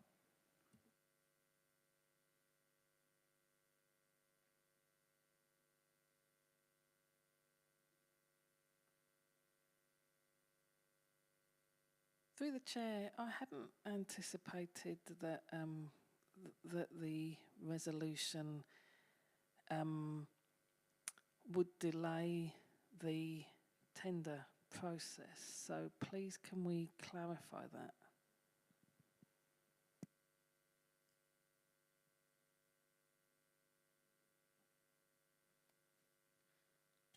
Sorry, Councillor. I'm happy to respond. Yeah, can you just repeat what you're after, Sarah? Unless councillors are seeking to delay the process, that's simply that's not going to impact on the delivery timeframe unless they're seeking to stop the current. No, I don't think that's what's signalled here. I'll let the councillor that's suggesting this speak to it. Thank you, Mr Mayor, and thank you to the General Manager. Absolutely, this is about one thing and one thing only, and that's making sure that we have good visibility in the chamber as other aspects proceed. My understanding is that the main other aspect would be around a signalized on-demand pedestrian facility near Linton Street, and that could be pursued through a severable mechanism with the existing tender process. So this is not at all about slowing things down. This is about getting things done well and with appropriate level of council awareness of the activities. Does that give you some sort of understanding? Chair, through the chair, Councillor Pat, it wouldn't have an impact on the project. That could come into any timings that we can balance our staff availability and everything else. So, yeah. Thanks, Mr Chair. I was just after a little bit of peace of mind. Thank you. Councillor Harpiter. Thanks, Mr Mayor. Mine's to the mover. My question was around timings as well, so I didn't understand what you were meaning when you said the word timings.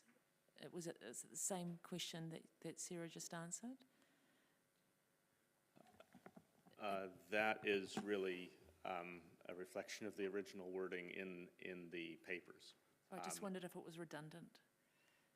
Well, I'm quite happy that it's there. I think that it would be good to understand the timing of anything that might be implemented, so I'm quite comfortable leaving it there. Thanks. Okay, thank you. Councillor Johnson.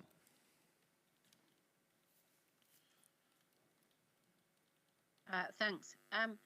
I mean, I think that these are just sensible precautions that we should make sure that we've covered all aspects of safety that might emerge as the project is developed.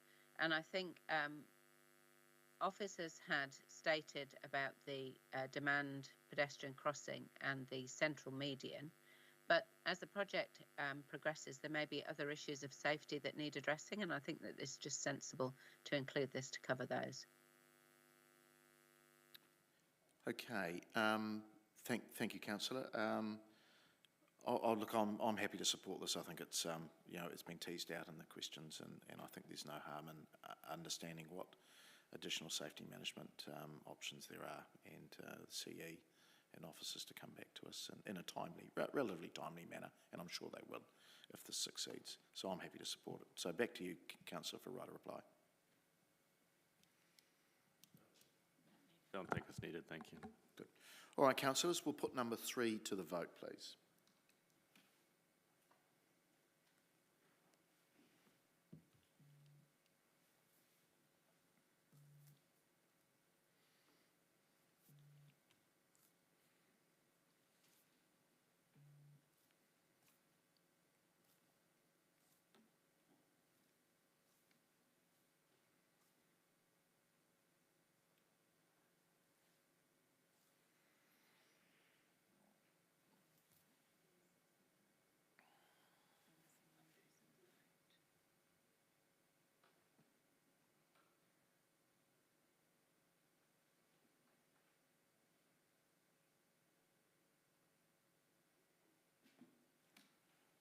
Okay, that's passed. 15 votes for and 1 against. Right, we will now go to the final one, which is number 4, and I'll come back to you, Councillor Barrett. Thank you, Mr. Mayor. So this is really around recognising that in the report and in the traffic modelling done, it shows that if you build a 4 and 5 lane road, yes, over time it will fill up, but that recognising that is over time. So in the near term, there's actually an opportunity here to actually look at, given that we're creating a lot of new road space, what is actually the best use for that road space?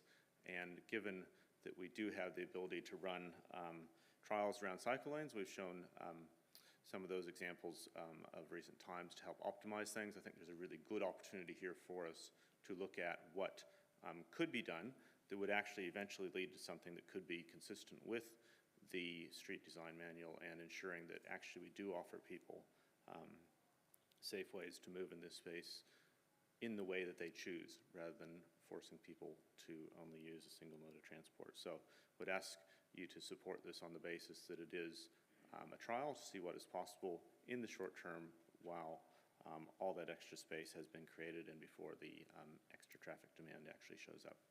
Thank you. Councillor Naylor. Mr. Mayor, I have a question of officers first, if that's okay.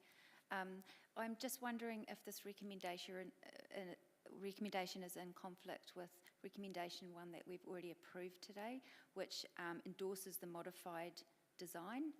I would have thought that this would change that design, and if that's the case, do we need to understand if 1 would have to be overturned for this to happen? I'll just seek some advice. Through the chair,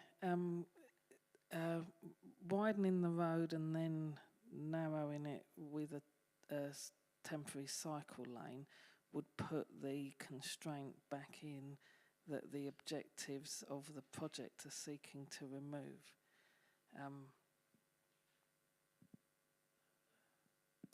So is that? So yes, it would. In terms of the actual resolution, I don't think it would affect the resolution, but it would affect the objectives of the project being met. Okay. That's all you need to. Okay. Okay, I'm happy to speak to it. I won't be supporting this recommendation. I think it does muddy the water. I mean, I would like to choose whichever road I cycle down to, but I think what we've heard today from officers, that there's a sensible way to do that, to redirect people down the cycleways that are going to be the safest for them to travel. And I think it's been made clear that this 4-lane road, ring road, is not the safest way for people to travel. I don't think that what we're doing, the direction we're giving, is in any way forcing people to use a certain mode of transport. What I think we're hearing today is that we want to encourage people on certain modes of transport to go on certain roads and on other modes of transport to go on the ring road. So I think the questions were really well answered by officers today, and I don't think this contributes to what it is that we're wanting to achieve. Councillor Butt. Thank you, Mr. Mayor. What I'm thinking, if we can do a trial on Pioneer Highway, which is the main route entering into the city, all heavy and small traffic comes through that route. If there is no harm in trialing a cycleway on that road, what is wrong with trialing a cycleway on this road? So I'll be supporting this. Thank you. Councillor Beattie. Thank you, Mr. Mayor. The reason we trial cycle lanes on Pioneer Highway is because it's already 4 lanes and has got heaps of room to actually do a temporary cycle lane. The whole purpose that we're spending millions of dollars of connecting this city in a ring road is because we haven't got 4 lanes down there, and we need the 4 lanes. We need to put them in, then have a look at how the city handles the traffic, and if by any chance, which I can't see it, that there's not the traffic down there, then you do a temporary cycle lane. You don't do it first to get You want to get rid of your congestion first and then look at it. I mean, putting a temporary cycle lane is defeating the whole purpose of your project. So I'm not voting for it. Councillor Harpiter. Thanks, Mr Mayor. I've got every sympathy for this recommendation, but I think that I won't be supporting it. I mean, reasons are we have got cycle lanes on certain streets. As I said before, we did a lot of work on College Street, which runs parallel to Ferguson Street, which is a cycle street, and I think that we can't put a cycle lane on this street because of the traffic flow that goes down the street, and this is going to be a large aerial street that has a lot of traffic on it. So I think putting a temporary cycle lane on the street for a trial is not a good suggestion after what we've just approved going forward in the last 3 recommendations. So no, I can't support it going forward, but thanks for putting it forward. I too can't support this, but I do have some sympathy with what the mover and seconder are trying to do. I think if we come back to number 1, there is a bit of conflict with what we've just approved, strongly in number 1. And the urban cycleway master plan did have some issues around this uncertainty of leading people into a pathway that doesn't really exist. So this gives some surety. As the other 2 speakers have said, we do have primary cycle routes down other streets. You know, we've done some good work in College Street. We've got McGifford and also Church. So there is a number of ways to get into the central city safely.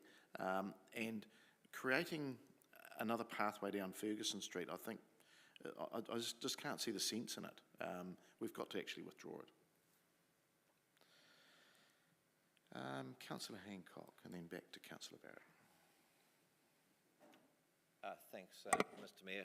Just a very brief comment is that I actually totally agree with the sentiment by the mover and the seconder. However, I won't support it. Our other recommendations actually send a very clear signal to council officers and the Chief Executive that we want better alignment of this project to support cyclists and pedestrians, and that comes around better planning in terms of quiet streets and crossing facilities for pedestrians. So I think we've sent a very, very clear signal through the other recommendations, so I won't be supporting this. Thank you. Right, back to you, Councillor Barrett, for right of reply. Thank you, Mr Mayor. Briefly, so this is purely focused on the opportunity that sits in front of us in the short term, because we are creating a lot of extra road space, and we could actually do some good work to understand actually what the balance of demand is for that road space, rather than jumping to the conclusion that the only possible best use of Ferguson Street forever in the future is cars. Thank you, Councillor. All right, so number 4, we will vote on number 4, please.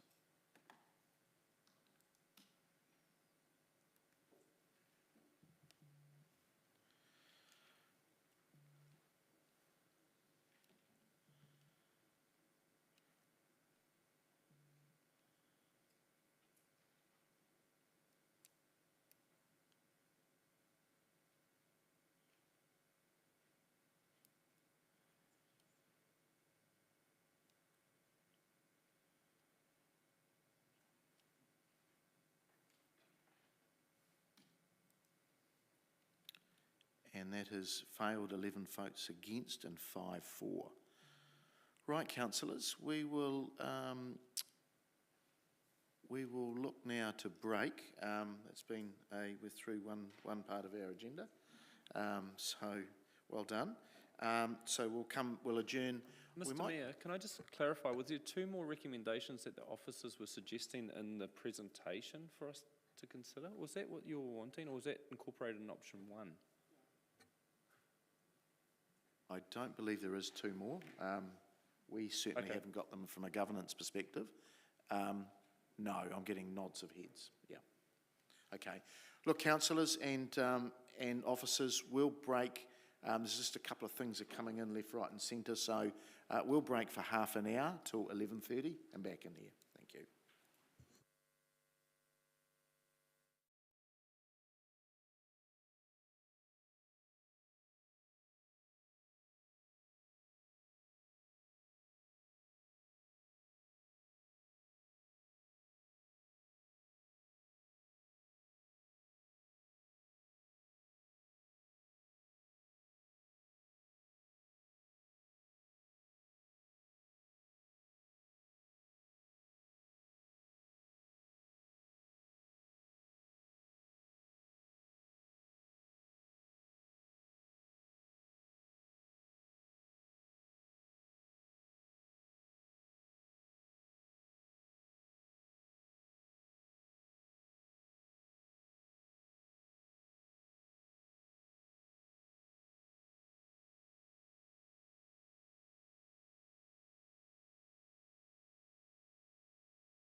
Kia ora tātou, everyone. Welcome back. Okay, we move through to the second item on our reports, which is an update to delegation charges for emergency purpose. And we have a memo there from governance, and it's on page 41 of your papers, and I'll ask Hannah to speak to that, please. Ata Maria koutou. So the emergency delegations report before you, elected members, you may well remember back, feels like an age ago now, March 2020, we moved some quite immediately, some immediate delegation changes. It was actually about 6 hours before the legislation change came through from Parliament that day, and that was the epidemic notice that came into place, which affected the Local Government Act to prevent that disruption to the essential government activity while we went through this period of COVID. And that change to the epidemic notice gave members the right to attend meetings via audiovisual attendance, and that they would be counted as present for the purposes of quorum, even if they weren't in person. You'll also be aware that when we moved these, the central government was working under an alert system, which has since changed to a traffic light system. So the report before you is just to update our delegations to make them currently fit for purpose. So to update reference to alert system to the traffic light system, to note that at the time, actually in March 2020, we were in the middle of a hearing. So the hearings had a separate comment, which is not necessary anymore, and we now know that those RMA hearings can be held online. So those little bits, we're just tidying up that business. Recommendation 1 is quite lengthy on purpose. It allows for 2 quite wide scenarios, one being that for whatever reason elected members or staff were not able to attend the chamber, not allowed to attend, and the second one is not able to attend. The delegation as it's proposed before you applies to all the committees, and thus the Mayor was allocated as the person to speak with the Chief Executive to make a decision on what we should do, whether we should move online. However, I am aware that there is an alternative recommendation this morning that would consider, rather than the Mayor being the chair of the particular committee, so rather than applying to all committees, that it would be a discussion between the chair and the Chief Executive for each committee. My advice would be that I'm comfortable with this. When this report was put together in January, of course this being the first council meeting of the year, we were still in orange and we still had public in the chamber. We currently have public present but only online, and so that need for certainty of location of where we're meeting is not as necessary anymore. Happy to take any questions, Mr. Mayor. All right, thank you, Hannah. So we've got 6, how many, we've got 7 recommendations there, and you're saying there's another one that I'm unaware of. I'm aware that there is a discussion about the Community Development Committee for next week, which is associated with recommendation 1, Mr. Mayor. Okay. So you're saying that we just change it from the Mayor to the Chair? I believe Councillor Johnson would probably come to speak to that, but okay. If it came to changing to a Chair, then I would recommend it should say the Chair, or in the absence the Deputy Chair, and then we'd change the wording to be specific to the particular committee rather than to all committees. So rather than moving all committees online, moving the particular committee online. Right. Ad hoc. Okay. All right. Well, is there any questions of the officer on this? And we'll get through this part.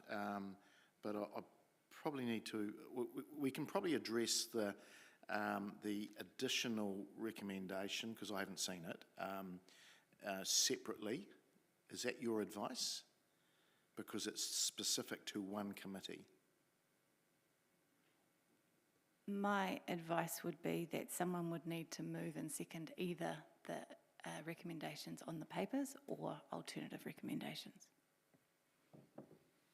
Okay.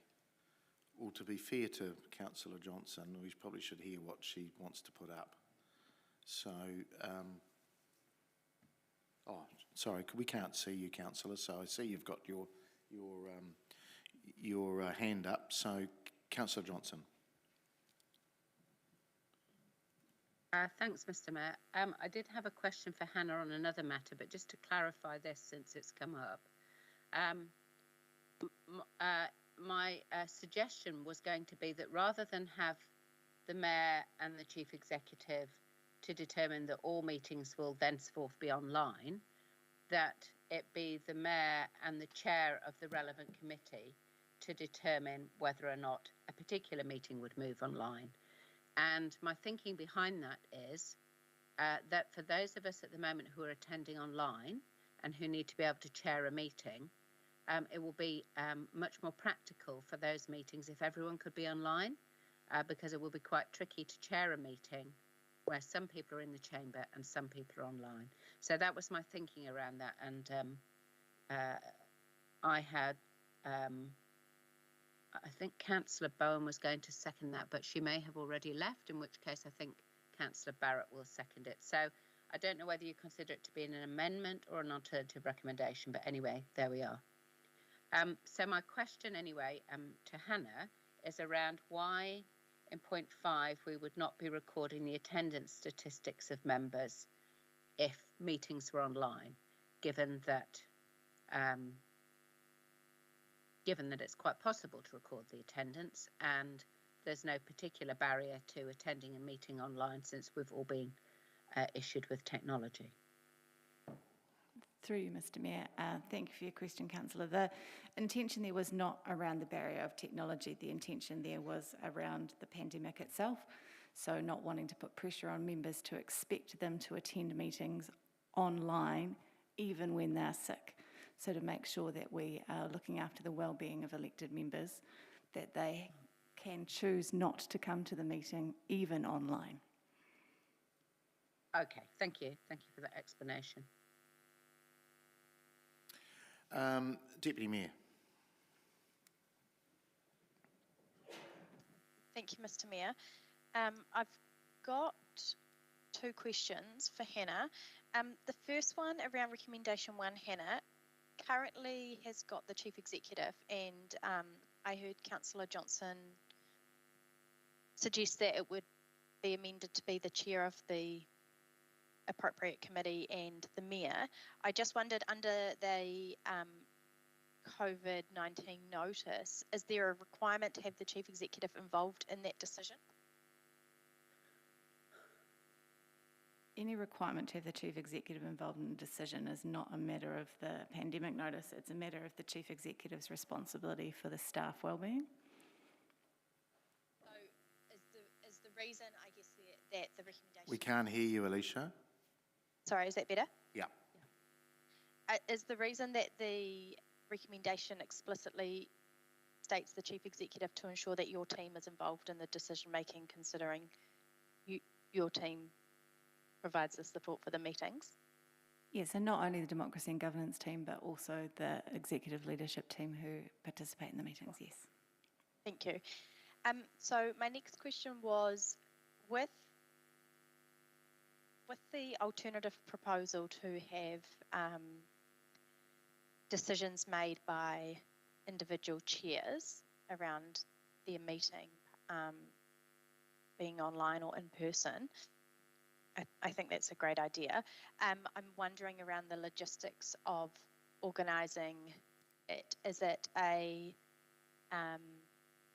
we know that it's easier to run a meeting when either everybody's online or everybody's in person, but is it an issue to have some meetings in person and some meetings online? Through you, Mr. Mayor, ultimately in the ideal world, it would be easier for us if the decision was made at the draft agenda meeting, because that then allows us to notify the public through the newspaper and through our public notices on our website. But in the situation we're in, life is fluid, and so we understand that that may not be possible. Moving the entire meeting online, logistically, with our current technology system, is actually more difficult to stream live, but not impossible. So it would require further resource within the organisation to make that happen, but we can do it. Sorry, I was meaning more if there was inconsistent decisions from chairs, if chairs were making decisions based on their own judgment, and so one chair opted to have their meeting online and another chair opted to continue in person. I was thinking more about the logistics of that. Is that an issue? From a logistical perspective, I don't think it's an issue. Okay, thank you. And then just my final question is for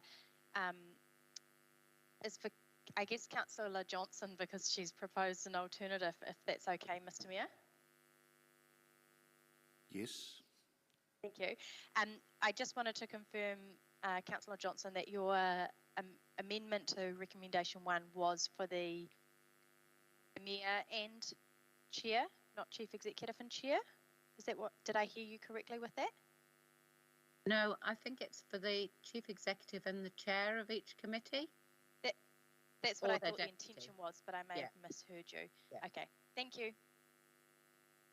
Which in some cases would be the Mayor, obviously, if that was their meeting. Yeah. Okay, thank you.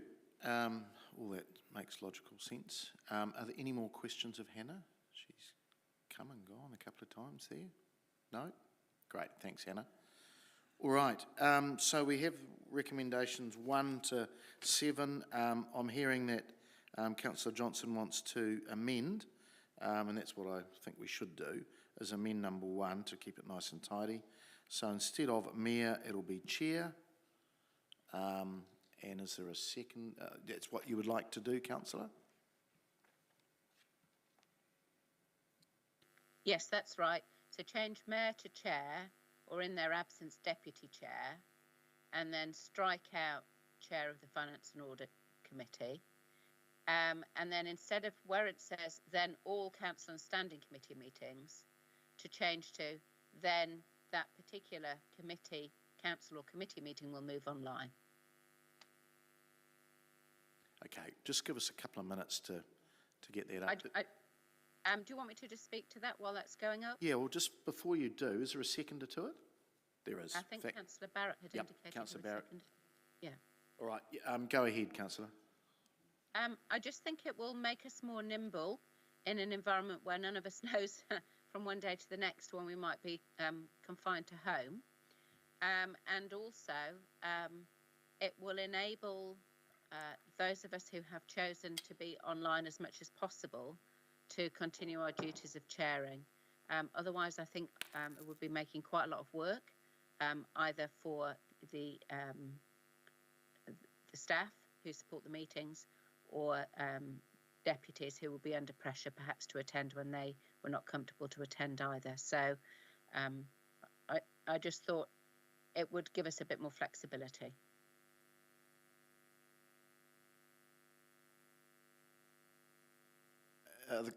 Are the mover and seconder fine to just move the whole lot? Yes, I am. And I've got the thumbs up from Councillor Barrett.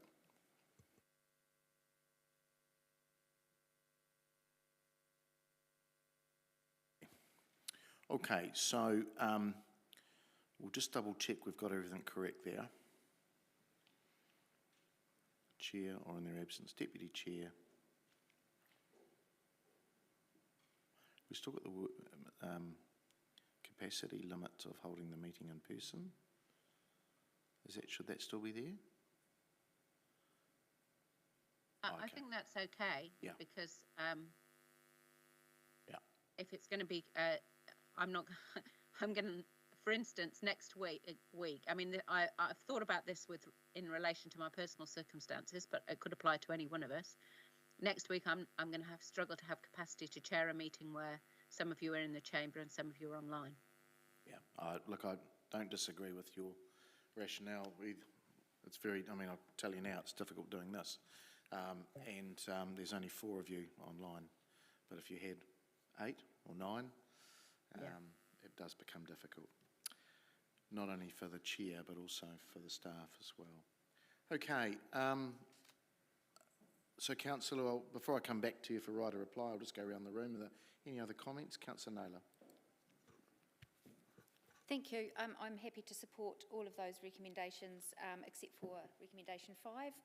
I think the flip side of the coin with that one is that when we are opting to carry out our role as councillors at home via Zoom, I think it should still be acknowledged the work that we're doing. Any of us can fall ill at any time, and that's just something that has to be managed and acknowledged in the statistics that are kept.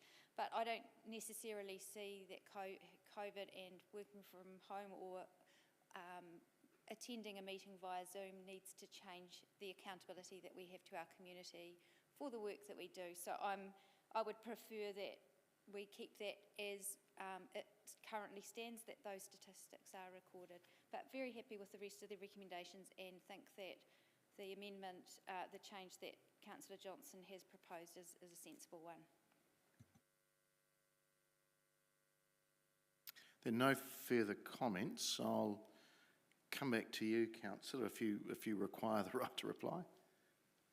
No, thank you, that's fine. All right. Okay, we will put it to the vote, please, councillors. Would you mind separating? Oh, sorry, yeah. 5? So we'll do 1 to 7 without 5, if that makes sense.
That's passed, 15 votes for and none against, thank you. We'll now go to number 5, please. Just a minute to get that up online.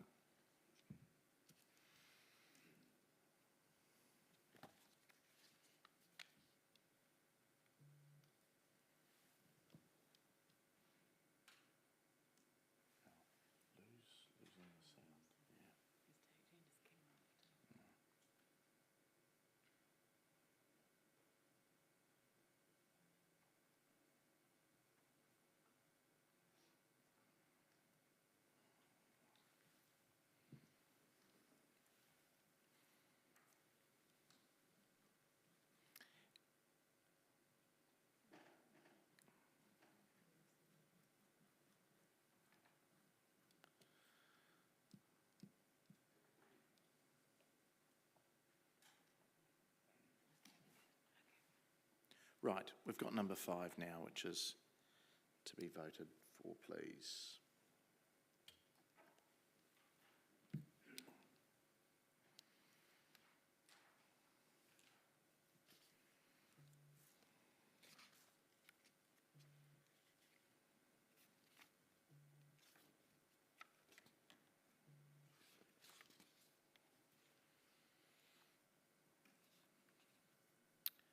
And that's passed 8 votes for with 7 against.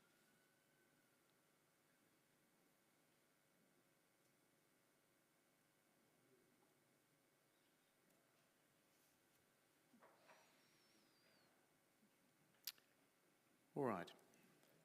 Okay, councillors, we move now to number 8, which is around council appointments. There's a memo from our governance manager, Hannah, who's racing around quickly to speak to this.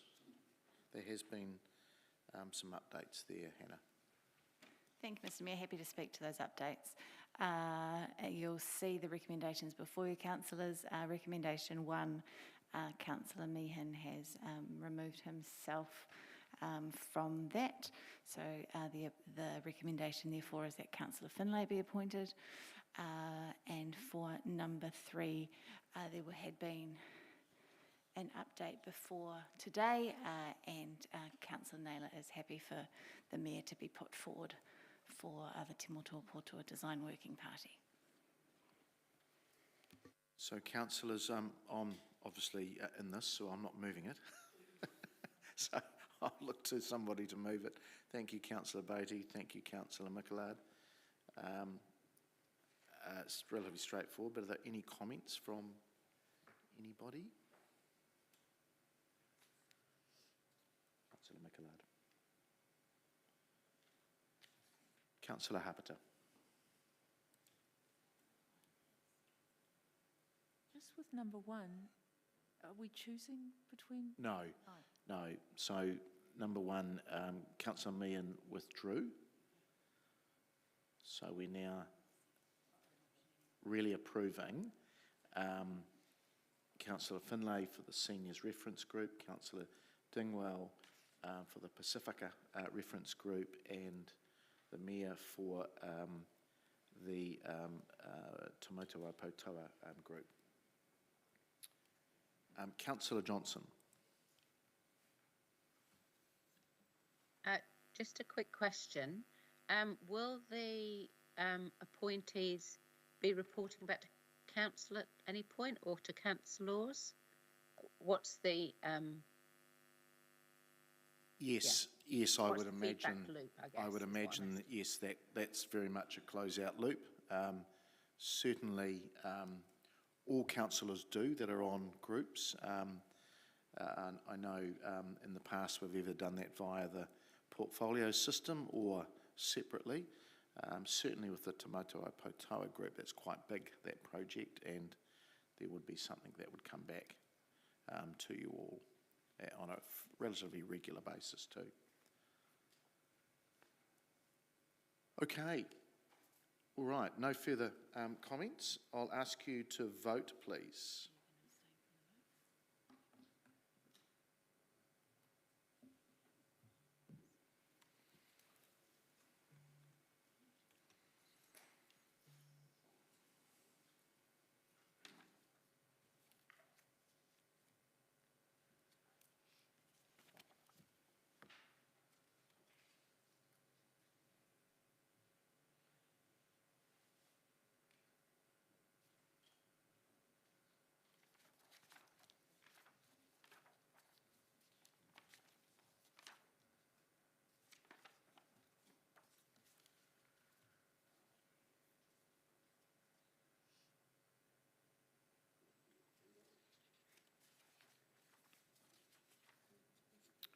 Councillors, that is passed 12 votes for with 3 abstentions. We now move to number 9, which is Council's submission to the Palmerston North Reserves Empowering Amendment Act, which is the Huia Street Reserve. And there's a memo from our City Planning Manager, Jono Ferguson-Pye, on page 51, councillors. Jono, welcome. Thank you, Mr Mayor, and morning to the Deputy Mayor and councillors. As you know, the draft submission on the amendment bill was presented to the Strategy and Planning Committee in February. The committee considered that draft submission and then provided some direction to council officers in terms of making changes to the draft submission.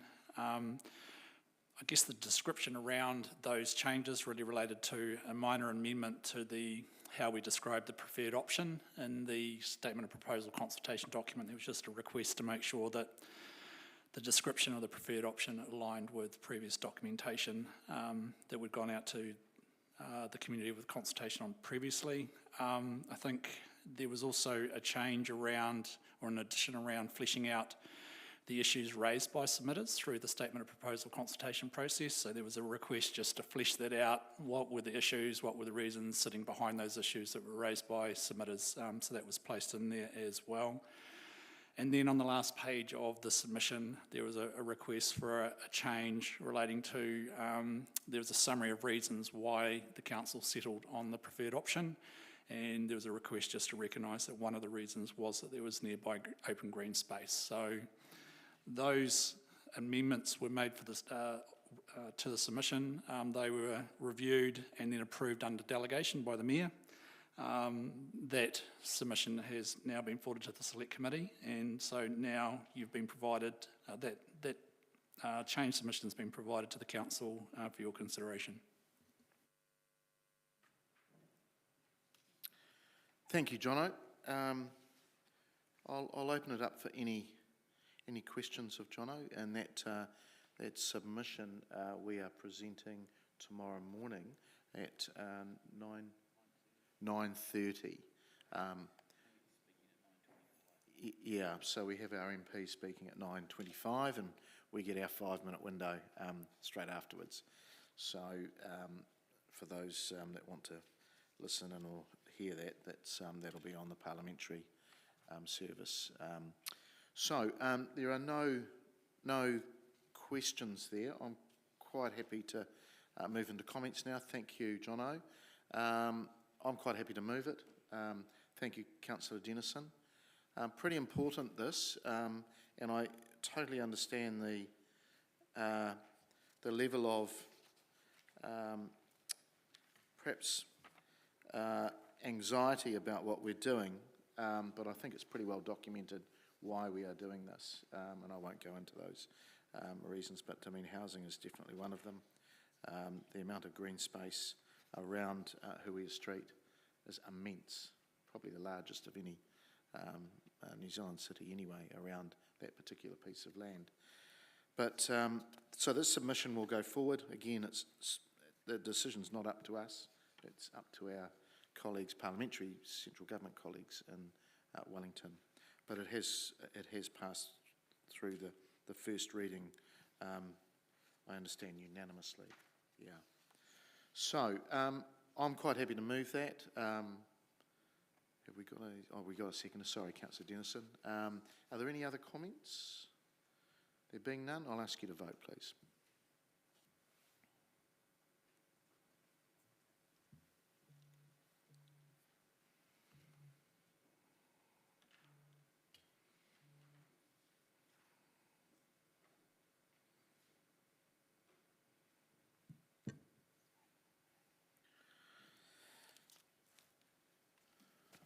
And this passed 14 votes for and none against. Thank you. All right, we move to the... Mr Mayor, just on that point, I just wondered now, knowing the vote, whether we emphasise the fact that it's a unanimous vote from Council when we submit? Yeah, we will be. Thank you. Point of order, Mr Mayor. We were just asked to note the submission. We weren't asked whether we agreed with it or not. As I'm verbally submitting on your behalf, I've been delegated that authority. But if you wish to say you don't agree with it, I suppose I can say there's a councillor or two that doesn't agree with it. I don't agree with it. I was simply voting to note the submission. Okay, fair enough. Agreement. I will say it isn't unanimous, and that we have a couple of councillors that are not in agreement.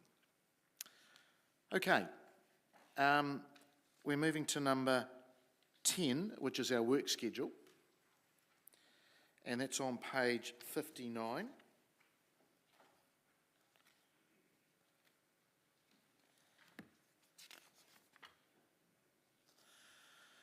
And are there any comments to that? It's pretty skinny because all the work's being pushed out to all the committees, but Councillor Hancock.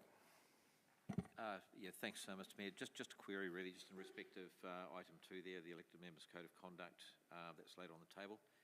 And I think we had a workshop which was cancelled or postponed. Yeah, it was meant to be today, and to be fair to governance, they're trying to fit it in. It's just the work's pretty lumpy at the moment. Yeah, it's the work has been done. It's just got to get in front of us. So that'll come up at the first available slot. Okay. All right, so we've got the work schedule there. I'm quite happy to move that. Seconded by Councillor Beattie. Are there any other comments or to that? There being none, we will vote, please.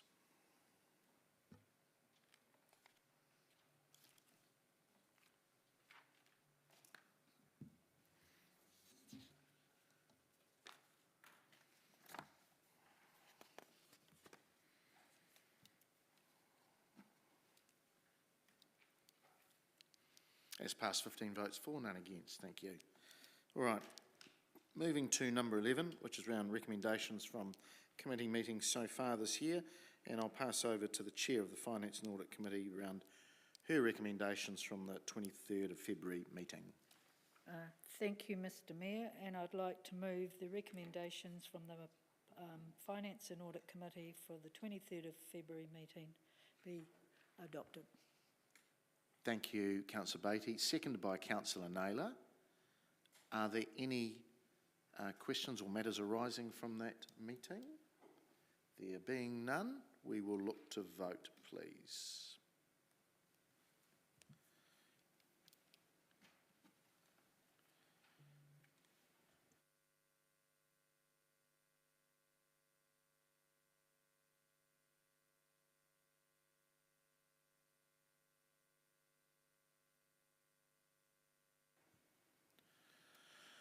Okay, that's passed, 15 votes for and none against. All right. Now, councillors, we will move into part 2, and then we will possibly adjourn after that. But on number 12, there is around the exclusion. Council resolves that the public be excluded. I'll look to move that. Seconded by Councillor Hancock. Thank you. No comments to that. Right, we will vote, please.